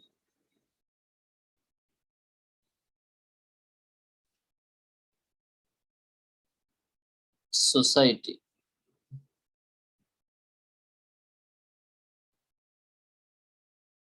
ठीक है, was published. तो बेटा इसका जो जर्नल आता है ना, annual proceedings of the natural history, मतलब इस ऑर्गेनाइजेशन का, उसको उन्होंने ज्वाइन किया था 1865 में, और उसमें 1866 में इनका पेपर पब्लिश हुआ था कि भाई साहब ये मैंने किया है, सब लोग देखो देखो देखो। किसी ने नहीं देखा, नो वन नोटिस्ड। ठीक है, और देखो बेटा इनकी है ना, देखो बहुत ही इंपॉर्टेंट बात ये है कि बड़ी बड़ी चीजें होती है यार दुनिया में, है ना। इसके टाइटल था क्या, क्या टाइटल था इनका, इनके जो पेपर था उसका टाइटल था बेटा एक्सपेरिमेंट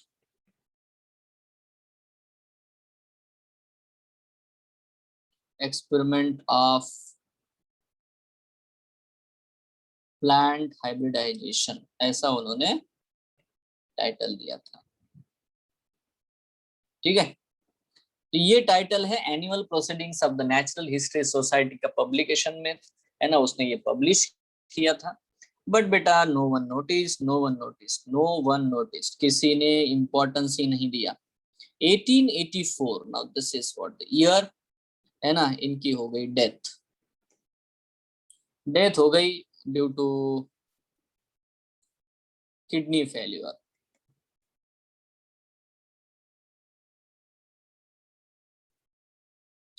तो किडनी डिसऑर्डर से बेटा इनकी डेथ हो गई। Now this is very very ruthless story. ठीक है, एक बहुत बड़े महान इंसान को, जिसने इतना बढ़िया काम किया, जिसने एक्चुअली बेटा वेरिएशंस के बारे में बताया, उसको किसी ने नोटिस ही नहीं किया। इसके बहुत सारे कारण भी थे, ये खुद भी बहुत शर्मिला इंसान था, शायद कुछ ज्यादा नहीं बोलता था।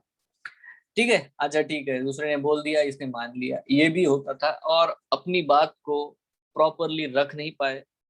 दूसरी बात सबसे इंपॉर्टेंट जो इनके साथ हुआ ना, वो ये था कि he was well ahead of his time.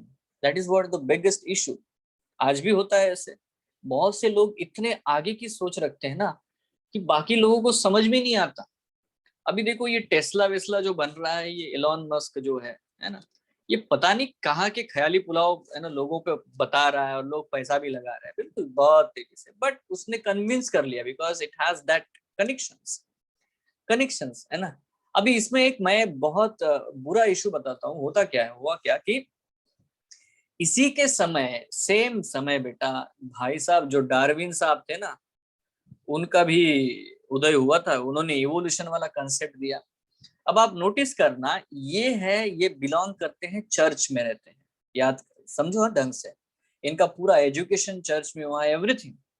और वो जो बंदा है ना, अभी देखो कोई भी सारे जो रिलीजन्स है, उनके कंसेप्ट क्या है कि ना वो कहते हो दो, एक एडम आया, एक आया, ऐसा आया, बहुत बड़ी बाढ़ आई, ये हो गया, नाव आ गए, इससे ये सब कंसेप्ट से शुरू होती है।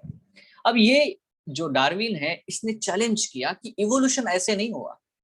इवोल्यूशन हुआ, एप सा एप से इंसान बना, ये बना वो बना। तो that was a very very great challenge to all the religious settlements. तो क्योंकि वो एक इवोल्यूशनरी, मतलब एकदम रिवोल्यूशनरी कंसेप्ट उसने दिया है। बात समझ रहे हो? ठीक है, जो भी बहुत हजारों सालों से लोगों के सेंटिमेंट है, उसको छेड़ दिया डार्विन ने, डायरेक्टली छेड़ा ना उसने। लोग आगे उसके, अरे ये क्या बता रहा है, ये क्या बोल रहा है, उसकी तरफ देख रहे हैं। Everyone is observing, everyone is listening to the Darwin. But उसी के समय, सेम टाइम पे, उसी के समय सेम टाइम पे बेटा मेंडल भी एग्जिस्ट कर रहा था। नो वन इज, है ना, नो कि यार किसी को पता ही नहीं कि ये भी है भाई। ये तो वो कारण बता रहा है कि मैंने डार्विन जो चीज बता रहा है ना, उसका एक्चुअली मूल कारण क्या है, ये वो सजेस्ट करा। इट वाज अ ग्रेट, ना, what we can say the suggestion और great discovery, experimentally proven concept, है ना, ऑफ द ह्यूमन एवोल्यूशन और whatever organisms variations which arise. तो ये बेटा देखो, यहाँ पे यही हमें समझ में आना चाहिए। और दोनों में देखो, उस वक्त फेसबुक, व्हाट्सएप, ये सब कुछ कुछ भी नहीं था, इंटरनेट नहीं था। ठीक है, तो इसलिए कभी एक दूसरे से कोई एक लोग कम्युनिकेट भी नहीं कर पाए, एक दूसरे से कुछ है ना मिल भी नहीं पाए, और वैसे भी वो अननोन से मतलब पता भी नहीं चला वो किधर चले गए। तो देखो that was a bad luck, है ना, that was a bad luck of the Mendel. ठीक है, बट यू नो ह्यूमैनिटी के लिए कोई बैड नहीं है। ह्यूमैनिटी के लिए बेटा तो ऐसा तो होता है, बहुत सारे लोग क्या बोलते हैं सीक्रेट हीरोज होते हैं जो आते हैं, बहुत से दुनिया के लोग लिए अच्छा काम करते हैं और चले जाते हैं, किसी को पता भी नहीं चलता। So not it is not a single story, there are lot of stories are there. ठीक है, सो एनीवे, तो आते बेटा इसके बाद में क्या हुआ पोस्ट, है ना, जो इसके बाद में क्या हुआ बेटा पोस्ट डेथ। देखो यहाँ पे अब हम लोगों को ये आना चाहिए कि रीडिस्कवरी हुई है इसकी, रीडिस्कवरी। अगर आपको भी बढ़िया नाम कमाना है, आपको साइंटिस्ट बनना है, अच्छा पीएचडी करना है, तो आपको क्या करना है भाई, आप लोग जाओ पुराने थ्योरीज को ढूंढो जो फेल हुई है या जिसको किसी ने देखा ही नहीं हो, इग्नोर किया हो, एंड वर्क ऑन इट।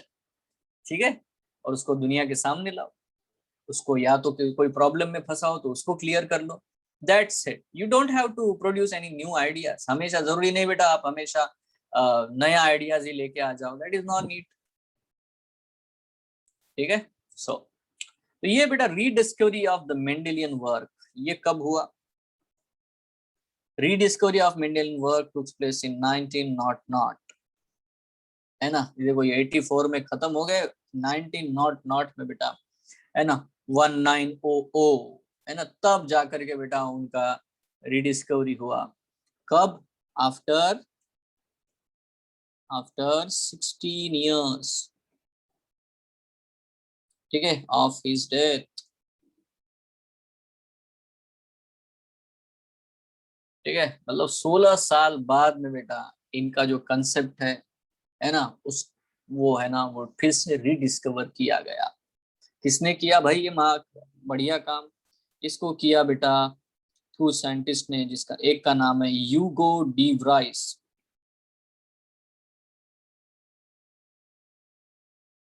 ये भाई साहब।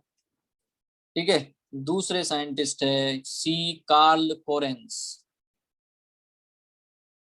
और तीसरे साइंटिस्ट है ई वी टी साइलेंट, सब कुछ साइलेंट मैक। ठीक है, वो अपने लैंग्वेज में बोलते रहे खुद का नाम, है ना।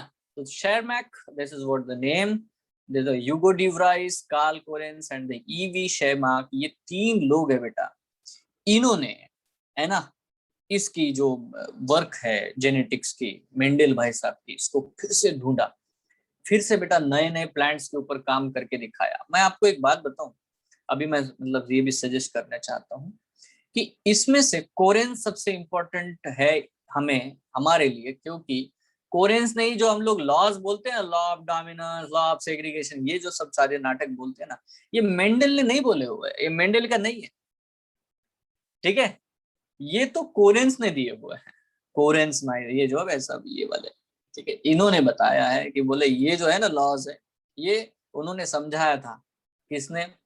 मेंडल ने, बट कोई समझ नहीं पाया था, तो इन्होंने फिर से रीडिस्कवर किया। तो देखो, तो फर्स्ट पॉइंट यहाँ पे आता है, पहला पॉइंट है बेटा मेरे प्यारे बच्चों, यहाँ आता है कि ये जो ह्यूगो डी व्राइस है, ठीक है, ह्यूगो de Vries, oh my God क्या है यार, ठीक है, तो ये को ह्यूगो डी व्राइस जो है रिपब्लिश्ड, फिर से उन्होंने रिपब्लिश किया इनका ही work, republished the work of Mendel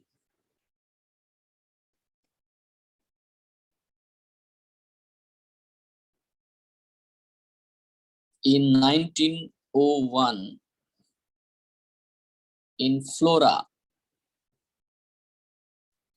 एक फ्लोरा नाम का जर्नल आता है, ठीक है, उसमें बेटा ये बहुत फेमस है, देखो नेचर, फ्लोरा, ठीक है, द साइंस ट्रिब्यून, ये बहुत ही बेटा वेल नोन जर्नल्स होते हैं। अगर उसमें आपका पेपर पब्लिश हो जाए तो that is very very great thing, ठीक है, तो भी अच्छी, क्योंकि वो बहुत ही क्रिटिकली सारी चीजों को देखते हैं।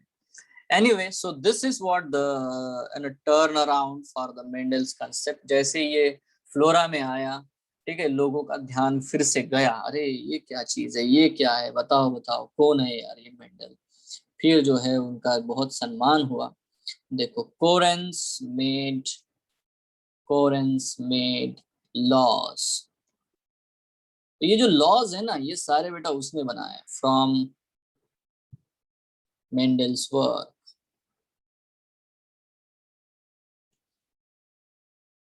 ठीक है, तो मेंडल का जो वर्क है उससे कोरेंस ने लॉज बनाए हैं। ठीक है, that's a simple thing. Again यहाँ पे आते हैं बच्चों, देखो ये दो लोग हैं। ये जो शेमार्क है ना, ये बहुत ही इंपॉर्टेंट है for the rediscovery of the, क्योंकि देखो ये फेमस है, फिर से अगेन वही मेंडल वाली कहानी है।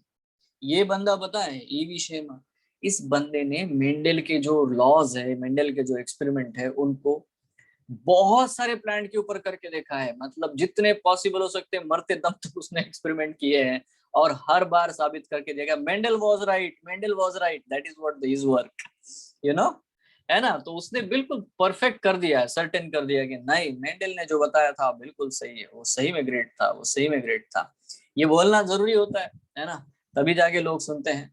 तो इस बंदे ने बहुत सारे प्लांट के ऊपर, बहुत सारे प्लांट्स के ऊपर काम किया था, जो एक्चुअली सेक्सुअली रिप्रोड्यूसिंग प्लांट्स है उनके ऊपर। और उसने ही बताया कि मेंडल क्यों है ना जो अनसक्सेसफुल हुआ, क्योंकि असेक्सुअल प्लांट्स के ऊपर बेटा ये रिजल्ट जो है मेंडल के नहीं आ पाएंगे, इसीलिए। ठीक है, अभी देखो थोड़ा यहाँ पे अगर हम लोग पॉइंट पे आते हैं कि क्या रीजंस थे भाई, ये सब क्वेश्चंस आते हैं। ठीक है, reasons for what we can say the failure of Mendel's work or hiddeness, the ignorance of ये वाले, है ना, ignorance of Mendel's work। ठीक है, तो देखो क्या रीजन रहे होंगे, क्या कारण रहे होंगे, इसके बारे में भी चर्चा करना बहुत जरूरी है। ठीक है, एग्जाम पॉइंट ऑफ व्यू से। तो पहला कारण बेटा यहाँ पे सबसे पहला जो कारण है, ठीक है, क्या है ये तो आपको मैंने बताया था, जैसे कि है ना, देखो the work was much ahead sorry much ahead of time. ठीक है, बहुत आगे था बेटा, लोग समझ ही नहीं पाए कि वो क्या बोलना चाह रहा है। कोई भी बंदा यार, मतलब बायोलॉजी में स्टैटिस्टिकल नॉलेज लगा रहा है, मैथमेटिकल कंसेप्ट लगा रहा है, तो यार समझ ही नहीं आ रहा है, a² + b² वाली चीजें बायोलॉजी में बोल रहा है, ये तो कुछ ही गड़बड़ कर रहा है ना, जबरदस्ती का मिक्सचर है, ऐसा वो सोच रहे हैं लोग।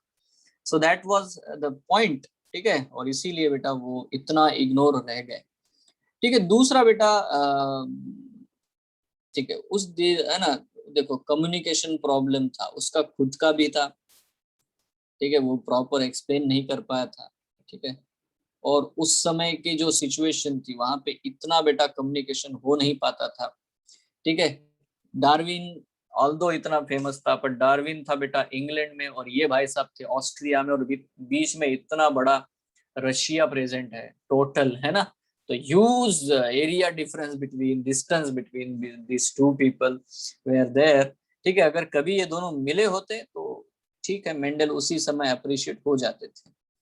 ठीक है, then the third one is what, use of mathematics and statistics. ये उनका जो है और भी ड्रॉबैक था एक्चुअली उनके लिए, है ना, थ्योरी के लिए it's okay and stats.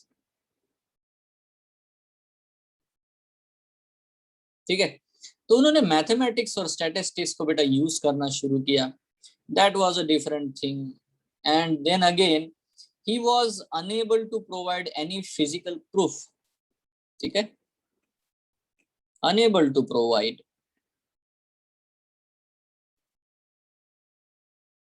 Any physical proof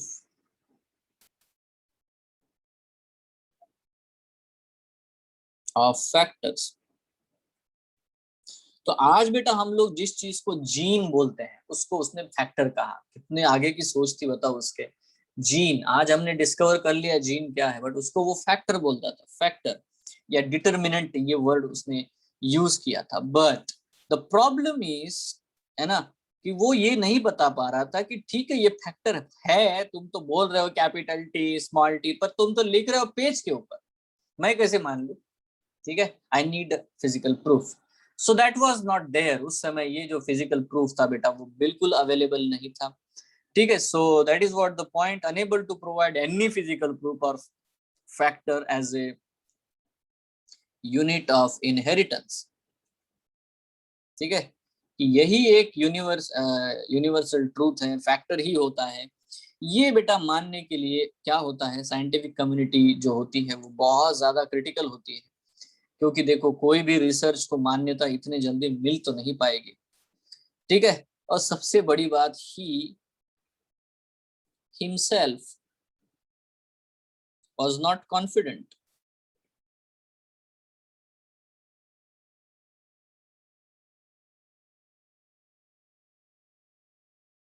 about his work.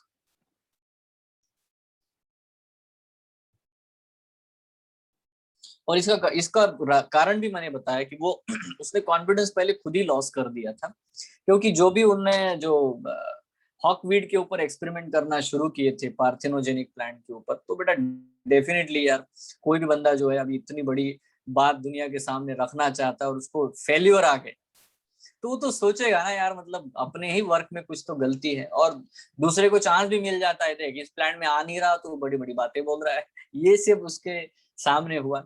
And that is what the point, है ना।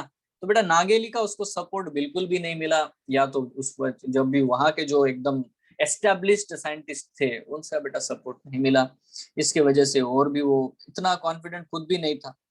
ठीक है, सो और दूसरा ये तो ये भी एक कारण है बेटा, पॉपुलैरिटी ऑफ डार्विन।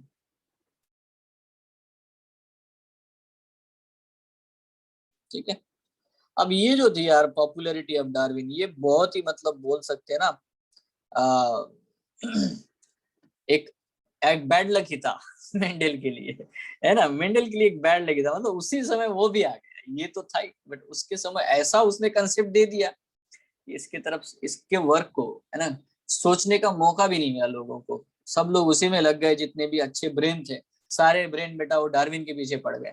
तो इसके पास इसकी तरफ ज्यादा वो इग्नोर कर पाए, इसकी तरफ ध्यान नहीं दे पाए। ठीक है, सो क्या है ये, डेफिनेटली बेटा सेम टाइम पे आया था, it he was the same scientist of the same time. ठीक है, सो देखो ये एक बड़ा ही भयंकर चीज थी बेटी, जो बेटा जो मेंडल के साथ में हुई। ठीक है, ये सब के कारण, इन सारी रीजंस के कारण मेंडल जो है इग्नोर हो गए, बिल्कुल इग्नोर हो गए। ठीक है, उन्होंने बाद में खुद भी बेटा ये कर लिया कि हाँ चलो यार एक्सेप्ट कर लिया, कुछ नहीं है, है ना, दुनिया ऐसी ही है, सब मोह माया है, ऐसा उन्होंने सोच लिया। दैट्स। ठीक है, तो देखो अब यहाँ पे एक और आता है कि यार मेंडल ने जो काम किया था, है ना, उसका मटेरियल क्या था, मेंडल्स एक्सपेरिमेंटल मटेरियल।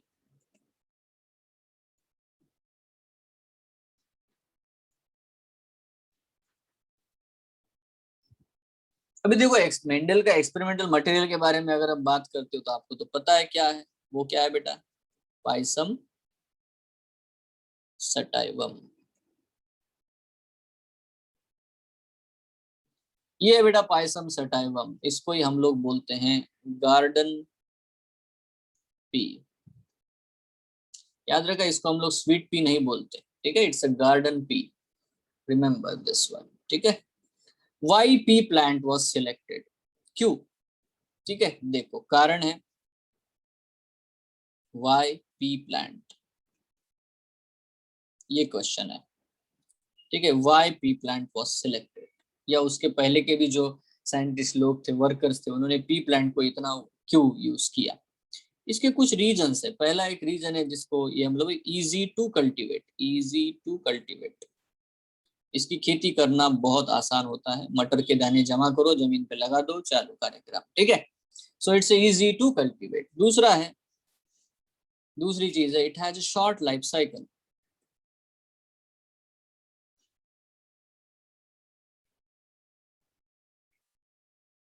देखो कोई भी एक्सपेरिमेंट करने के लिए आपको 4 5 6 जनरेशन देखनी पड़ती है।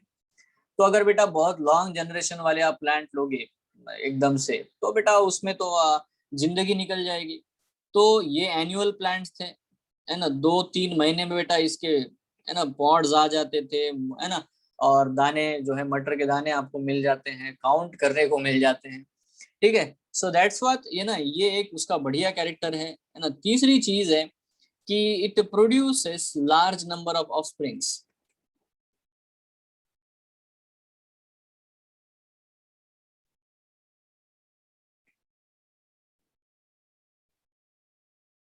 मतलब आपको एक पॉड भी मिल गया तो एक पॉड में लगभग बेटा 4 तो 5 दाने होते हैं, और एक पूरे पेड़ के ऊपर कितने मटर के दाने होते हैं, कितने सीड्स मिलते हैं, वो भी विजिबल सीड मिलते हैं बड़े से। ठीक है, इजी टू, जो फ्रूट होता है बहुत इजी टू क्रैक होता है, जल्दी से निकालो, जल्दी से देख लो, है ना, ऑब्जर्व कर लो। और ये चक्कर जो है, इसके वजह से पी प्लांट वाज द,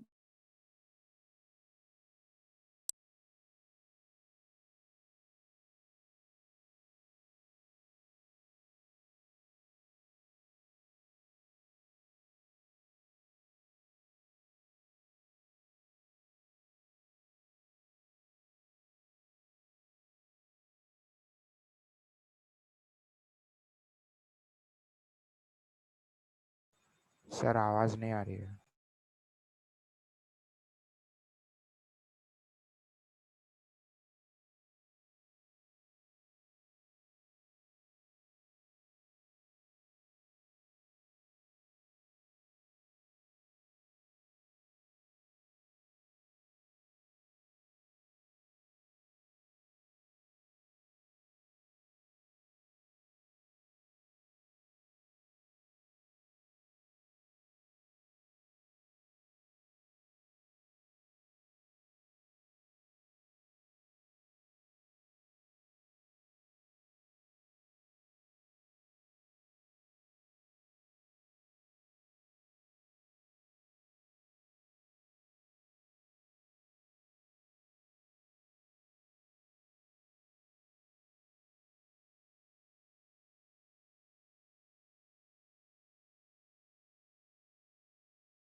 आवाज आ रही है बेटा? ओके। सो देखो यहाँ पे डेफिनेटली हम लोग बात कर रहे हैं, इट हैज, अच्छा आवाज आ रही है ना आपको? यस और no? Yes sir. Okay. So देखो it has many contrasting character. ये जो है जो, तो ये जो पॉइंट है ना बेटा, ये इंपॉर्टेंट है, कॉन्ट्रास्टिंग कैरेक्टर्स। भी कॉन्ट्रास्टिंग कैरेक्टर क्या होता है? कॉन्ट्रास्टिंग कैरेक्टर्स का मतलब होता है मेरे प्यारे बच्चों कि एक कैरेक्टर जो है उसके 2 ट्रेट हैं, 2 ट्रेट, फ्लावर कलर रेड है, फ्लावर कलर व्हाइट है, दैट्स इट, इतना ही। ठीक है, ऐसा नहीं कि उसमें बीच में पिंक कलर का फ्लावर है, ऐसा इंटरमीडिएट कैरेक्टर उसमें बिल्कुल भी नहीं है। तो मेरे प्यारे बच्चों यहाँ से है ना रियल, अभी समझ लो कि चैप्टर शुरू हो रहा है। ठीक है, अभी तक मैंने हिस्ट्री बताई, ये बताया, ये कोई एक्चुअली नहीं है, कंसेप्ट ही नहीं है, आप खुद पढ़ोगे आ जाता है।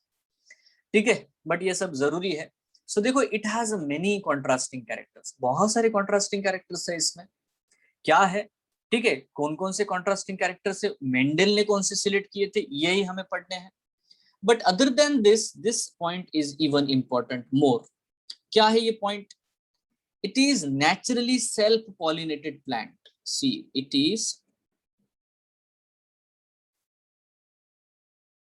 Naturally self pollinated plant. ये बड़ी बात है यार, ये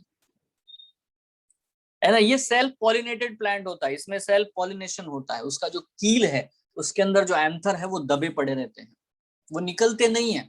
मतलब ये वो मैकेनिकल बैरियर जैसा काम कर रहा है, उसका खुद का जो पेटल्स होते हैं वो. ठीक है. सो it is naturally a self pollinated plant. ठीक है. दैट मीन्स यहाँ पे देखो, फ्लावर रिमेन्स क्लोज.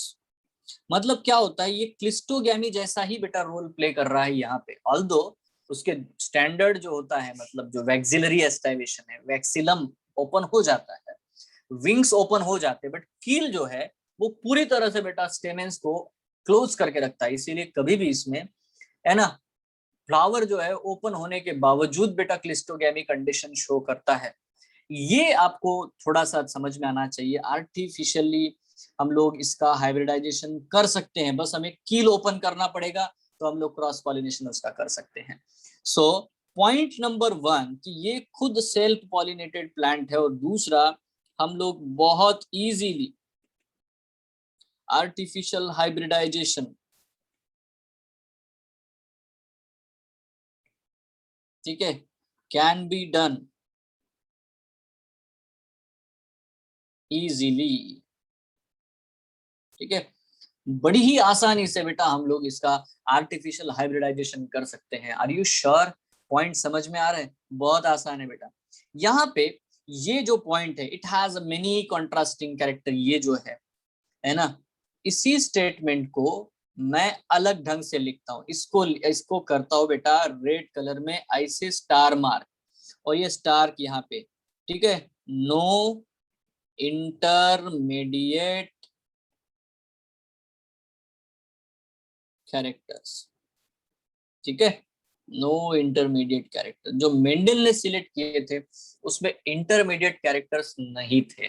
बात समझ में आती है? ठीक है. अब देखो उन्होंने कौन सा प्लांट लिया, आप जानते हो प्लांट कौन सा लिया भाई. We know that, we all know that he selected pea plant. अच्छा सर, पी प्लांट जो है उसमें कितने कैरेक्टर उसने लिए थे? उसने लिए थे, पहले तो लिस्ट बनाई, लिस्ट ऑफ 34 कैरेक्टर्स. ठीक है. उसने चुन लिए कि अच्छा ये 34 कैरेक्टर्स है. उसमें से बाद में उसने 22 को रखा. ठीक है. और सोचा कि इन 22 कैरेक्टर के ऊपर मैं एक्सपेरिमेंट करूंगा. बट ठीक है, he finally used only 7 characters. He used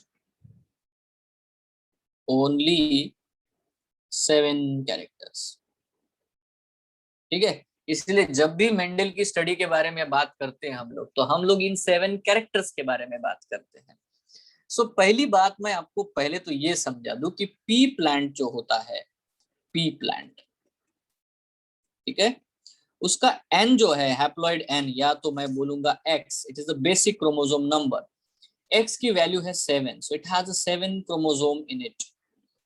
खास बात तो ये है कि इसने 7 कैरेक्टर लिए थे, और लकीली उसको नहीं पता था, बट लकीली आज अब हम जानते हैं कि पी प्लांट में 7 ही कैरेक्टर्स होते हैं, सॉरी 7 ही क्रोमोसोम्स होते हैं.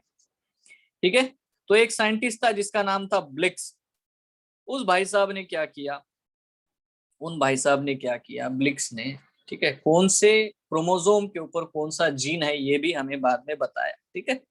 तो मैं यहाँ पे पहले ही बता देता हूँ ताकि आपको आसानी रहे, है ना, बाद में क्या करना है. तो चलो, है ना, फर्स्ट थिंग फर्स्ट, क्या कैरेक्टर लिए थे भाई, क्या कैरेक्टर्स लिए थे मेंडल भाई साहब ने? देखो, नंबर 1 उन्होंने लिया था बेटा plant height. This is the character. फिर और क्या कैरेक्टर लिया था? उन्होंने लिया था बेटा फ्लावर कलर. ये कैरेक्टर है. और क्या कैरेक्टर लिया था? He also considered the flower position, plant में फ्लावर की पोजीशन किधर है।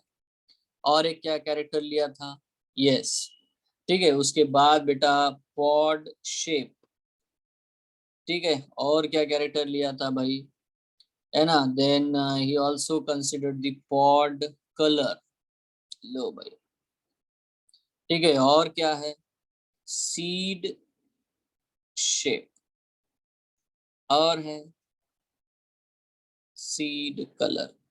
Now this is very important. तो ये हो गए बेटा 7 कैरेक्टर्स, बहुत आसान है। ये कैरेक्टर से ट्रेट नहीं है, कैरेक्टर है, ठीक है। जीन, जीन के बारे में बात हो रही है।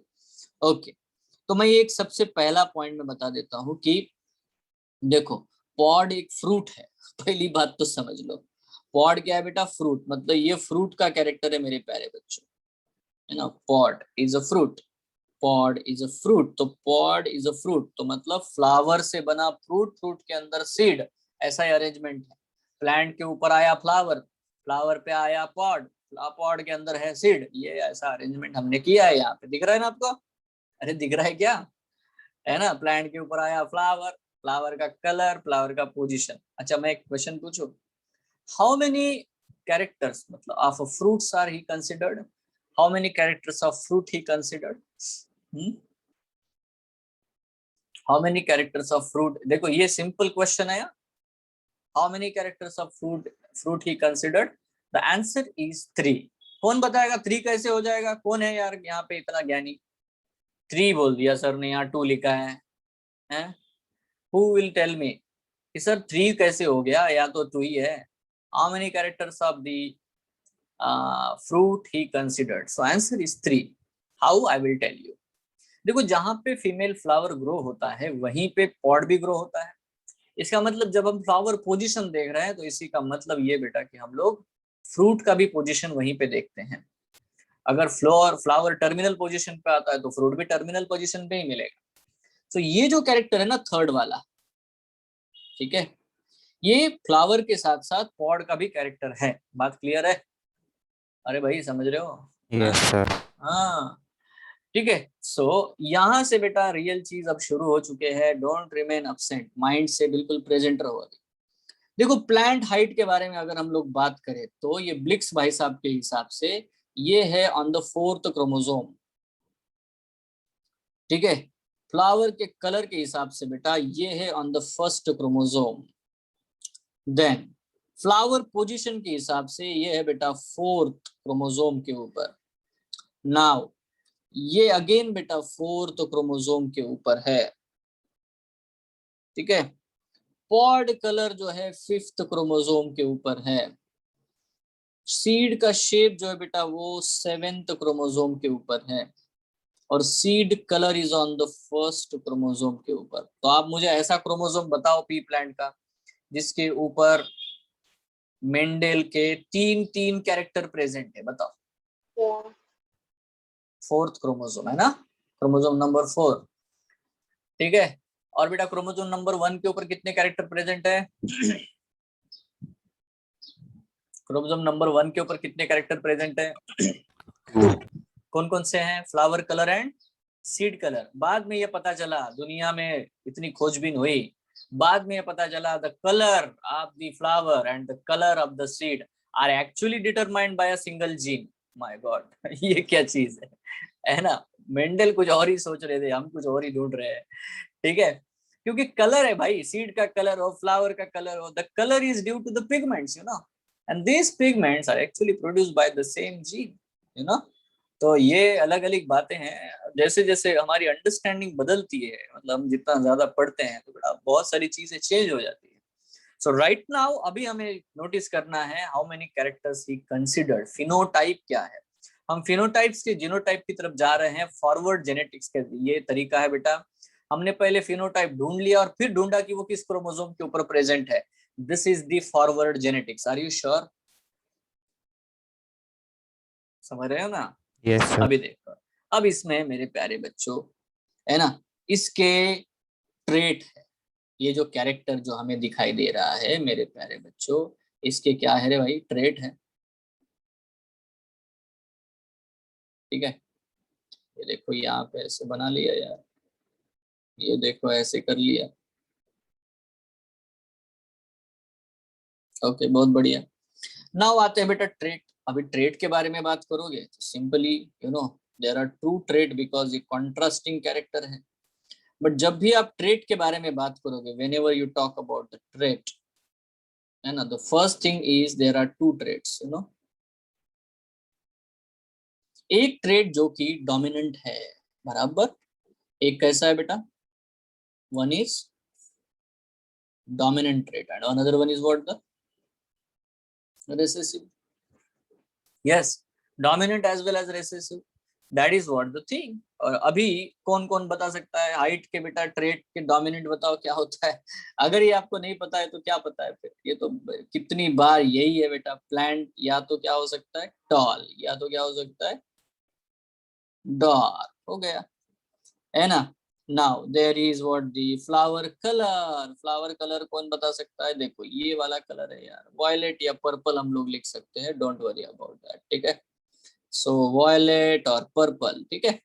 एंड देन इधर बेटा हम लोग आते हैं व्हाइट और कलरलेस, ऐसा भी बोलते हैं, कलरलेस और व्हाइट, ठीक है। सो अलग अलग बुक्स में रहेगा पर्पल, कलरलेस, व्हाइट, वायलेट, ये सब रहेगा। जस्ट केयर, है ना। फ्लावर पोजीशन जो होता है, या तो बेटा वो एक्सियल फ्लावर है ना, डोमिनेंट कैरेक्टर, या तो बेटा वो टर्मिनल है, ठीक है, पक्का। सो तो जिसको हम लोग एक्सियल बोलते हैं, एक्सिलरी बिल्कुल सही है ना। यहाँ पे, है ना, चलो वही वर्ड लिखते हैं, सही रहेगा वो, सही वर्ड है वो, चलो लिख लेते हैं, ठीक है। सो ऑक्सिलरी जो कैरेक्टरिस्टिक होती है उसके बारे में अगर हम लोग बात करें तो ऑब्वियसली बेटा आप समझ सकते हो कि कहाँ पे वो प्रेजेंट है ना, कहाँ नहीं है। That is what the thing we have to understand. Okay okay, axillary character और है टर्मिनल कैरेक्टर। उसके साथ साथ बेटा देखो यहाँ पे आता है इन्फ्लेटेड, ठीक है, और कॉन्स्ट्रिक्टेड, ठीक। एंड देन आता है बेटा, ये सबसे इंपॉर्टेंट है, green and yellow. And again बेटा यहाँ पे आता है शेप जो होता है, ये तो राउंड है या तो है बेटा wrinkle. And then one is word yellow and green. Now confusion कहाँ हो सकता है? कंफ्यूजन कहाँ हो सकता है, कौन बताएगा? और colour, seed seed colour. Colour में येलो डोमिनेंट होता है कि ग्रीन? वही तो कंफ्यूजन है ना। है ना, है ना। कंफ्यूजन कहाँ पे है? मैंने ये बोला कंफ्यूजन है डेफिनेटली बेटा पॉट कलर और सीड कलर में। तो ये हमेशा याद रखना कि जो उसका जो ऊपर का जो फ्रूट होता है, आपने फली देखी होगी मटर के दाने वाली, वो ग्रीन होती है, हमेशा ग्रीन है। अगर वो येलो कलर की होगी ना तो बेटा वो होगा डेफिनेटली। और सबसे मजेदार बात है कि हम लोग बहुत ज्यादा बेटा ग्रीन ही मटर के दाने खाते हैं। ग्रीन, वो कलर्ड होते हैं भाई, ग्रीन अपीयर होता है, ठीक है। या मैक्सिमम जो है डोमिनेंट कलर जो है बेटा सीड का, वो येलो होता है। Yes, yellow, it's yellow. उसको वो सूख जाएगा ना, उसको कब ऑब्जर्व करना आप? जब वो ड्राई हो जाता है, ठीक है। लोग जो है उसको भून के खाते हैं मटर के दाने, ये सब ना ड्राई हो जाता है, तब देखो आपको कलर दिखाई देगा छिलके का, that is yellow. So mostly it is yellow, it's not green, you know. B careful about it, observe it carefully. तो बेटा यहाँ पे आपको बिल्कुल अच्छे से याद रखना है कि ये जो ग्रीन कलर है ये डोमिनेंट होगा इन द पॉड। फ्रूट का कलर ग्रीन होगा, सीड का कलर येलो है, ठीक है। तो अभी आप जो इमेजिनेशन बना रहे हो मटर के दाने का आपके दिमाग में, उसको ऐसे ही बनाओ। मटर का जो छिलका है वो ग्रीन है और अंदर के दाने येलो है, येलो ग्रीन, यस और नो।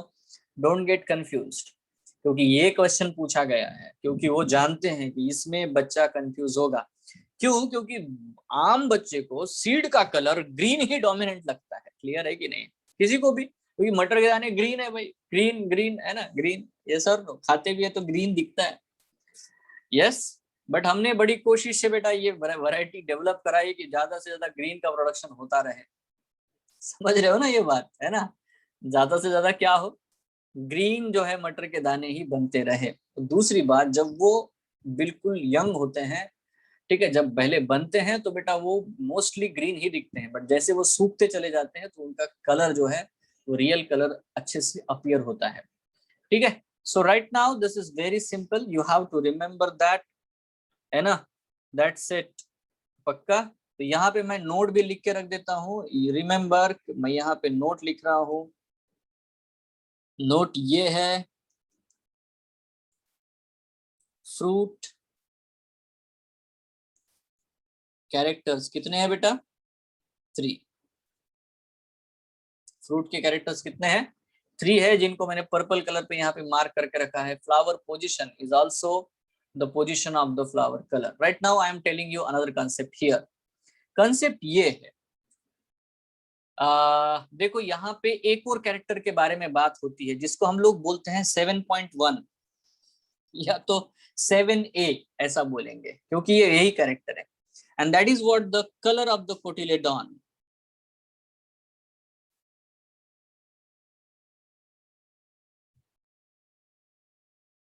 अब कोटिलेडॉन डेफिनेटली बेटा सीड के अंदर होता है, so the colour of the cotyledon is the colour of the seed. Why? Because the seed coat is a transparent. Actually seed coat का colour ही नहीं होता, सीड का कलर ही नहीं होता है, ठीक है, it is actually the colour of the cotyledon. तो जब भी आपको देखने को मिलेगा, if you observe the colour of the cotyledon, so it is the colour of the seed. Confusion नहीं है ना? क्लियर है? यस, ठीक है। मैं यहाँ पे बेटा लिख के रखता हूँ statement, the colour of the cotyledon is the color of the seed because seed coat is transparent। ठीक है, पक्का? So the point you have to understand here कि बेटा सीड कोट ट्रांसपेरेंट होता है, बिल्कुल पतला सा सीड कोट होता है। जब भी मटर के दानों का भूनोगे तो वो पतला सा जो कवर है बेटा वो निकल जाएगा, ऐसे ऐसे करोगे तो निकल जाते हैं, है ना, पतले कोटिंग आप लोग देखो। ठीक है, इवन बेटा मूंगफली खाओगे तो उसमें भी वैसा ही होता है, बराबर है। उसको भून डालोगे तो बेटा उसके छिलके निकल जाते हैं, और व्हाइट कलर का बेटा कोटिलेडॉन आपको देखने को मिलता है मूंगफली में, शेंगदाने, ठीक है, उसमें भी यही होता है। वैसे भी मटर के दानों में भी वही होता है। जब आप उसको भून डालोगे तो उसका पतला ऊपर का कवरी निकल जाएगा, अंदर से येलो कलर के बेटा आपको ऑब्वियसली कोटिलेडॉन दिखाई देंगे। कभी भुने हुए मटर के दाने खाए हुए हैं, है ना, उसको फुटाने बोलते हैं। यस, अरे खाया है क्या? फुटाने खाते हो कि नहीं? सो anyway, so this is all about for the today's class. आज के लिए बस इतना ही मेरे प्यारे बच्चों। ये नोट्स आपको मिल जाएंगे अभी थोड़ी देर बाद में, ठीक है। नेक्स्ट क्लास में हम लोग मिलेंगे। अब नेक्स्ट क्लास में रियल बेटा, है ना, चीज शुरू होगी, वो होंगे इसके सारे लॉज और ये सारी चीजें जो है हम लोग पढ़ेंगे। सो आज के लिए बस इतना ही। Thank you, have a nice day, enjoy. Sir, हाँ बोलो। सर मुझे डाउट था रिप्रोडक्शन फ्लावरिंग प्लांट्स में। बोलना। सर ये आपके पास एनसीईआरटी है? अरे पूछना, एनसीईआरटी की क्या जरूरत है, पूछ। नहीं, इसका मतलब नहीं समझा। If the seeds collected from hybrids are sown, the plant in the progeny will segregate and do not maintain hybrid characters. Sir बहुत बड़ा स्टेटमेंट है, एक बार पढ़ लो ना। नहीं नहीं, सेग्रीगेशन वाला ही है ना। हाँ सेग्रीगेशन वाला ही है ना, तो वही है होमोजाइगोसिटी वाला, वो यहाँ समझेगा बेटा, ठीक है। शायद आप भूल गए होंगे, मैंने बताया था जब मैंने सेल्फ पॉलिनेशन, जब मैंने आपको ये बताया था ना सेग्रीगेशन, मैंने तभी बोला था कि जेनेटिक्स चैप्टर जब पढ़ेंगे तो उसमें ये सेग्रीगेशन क्या होता है, क्या नहीं होता है, ये सब चीजें बेटा जो है हम लोग डेफिनेटली पढ़ेंगे, ठीक है, तभी ये बात आती है। यस, ठीक है, तो we will study about this. Done. So बेटा आज के लिए बस इतना ही। Thank you, have a nice day, एंजॉय। Bye sir. हाँ।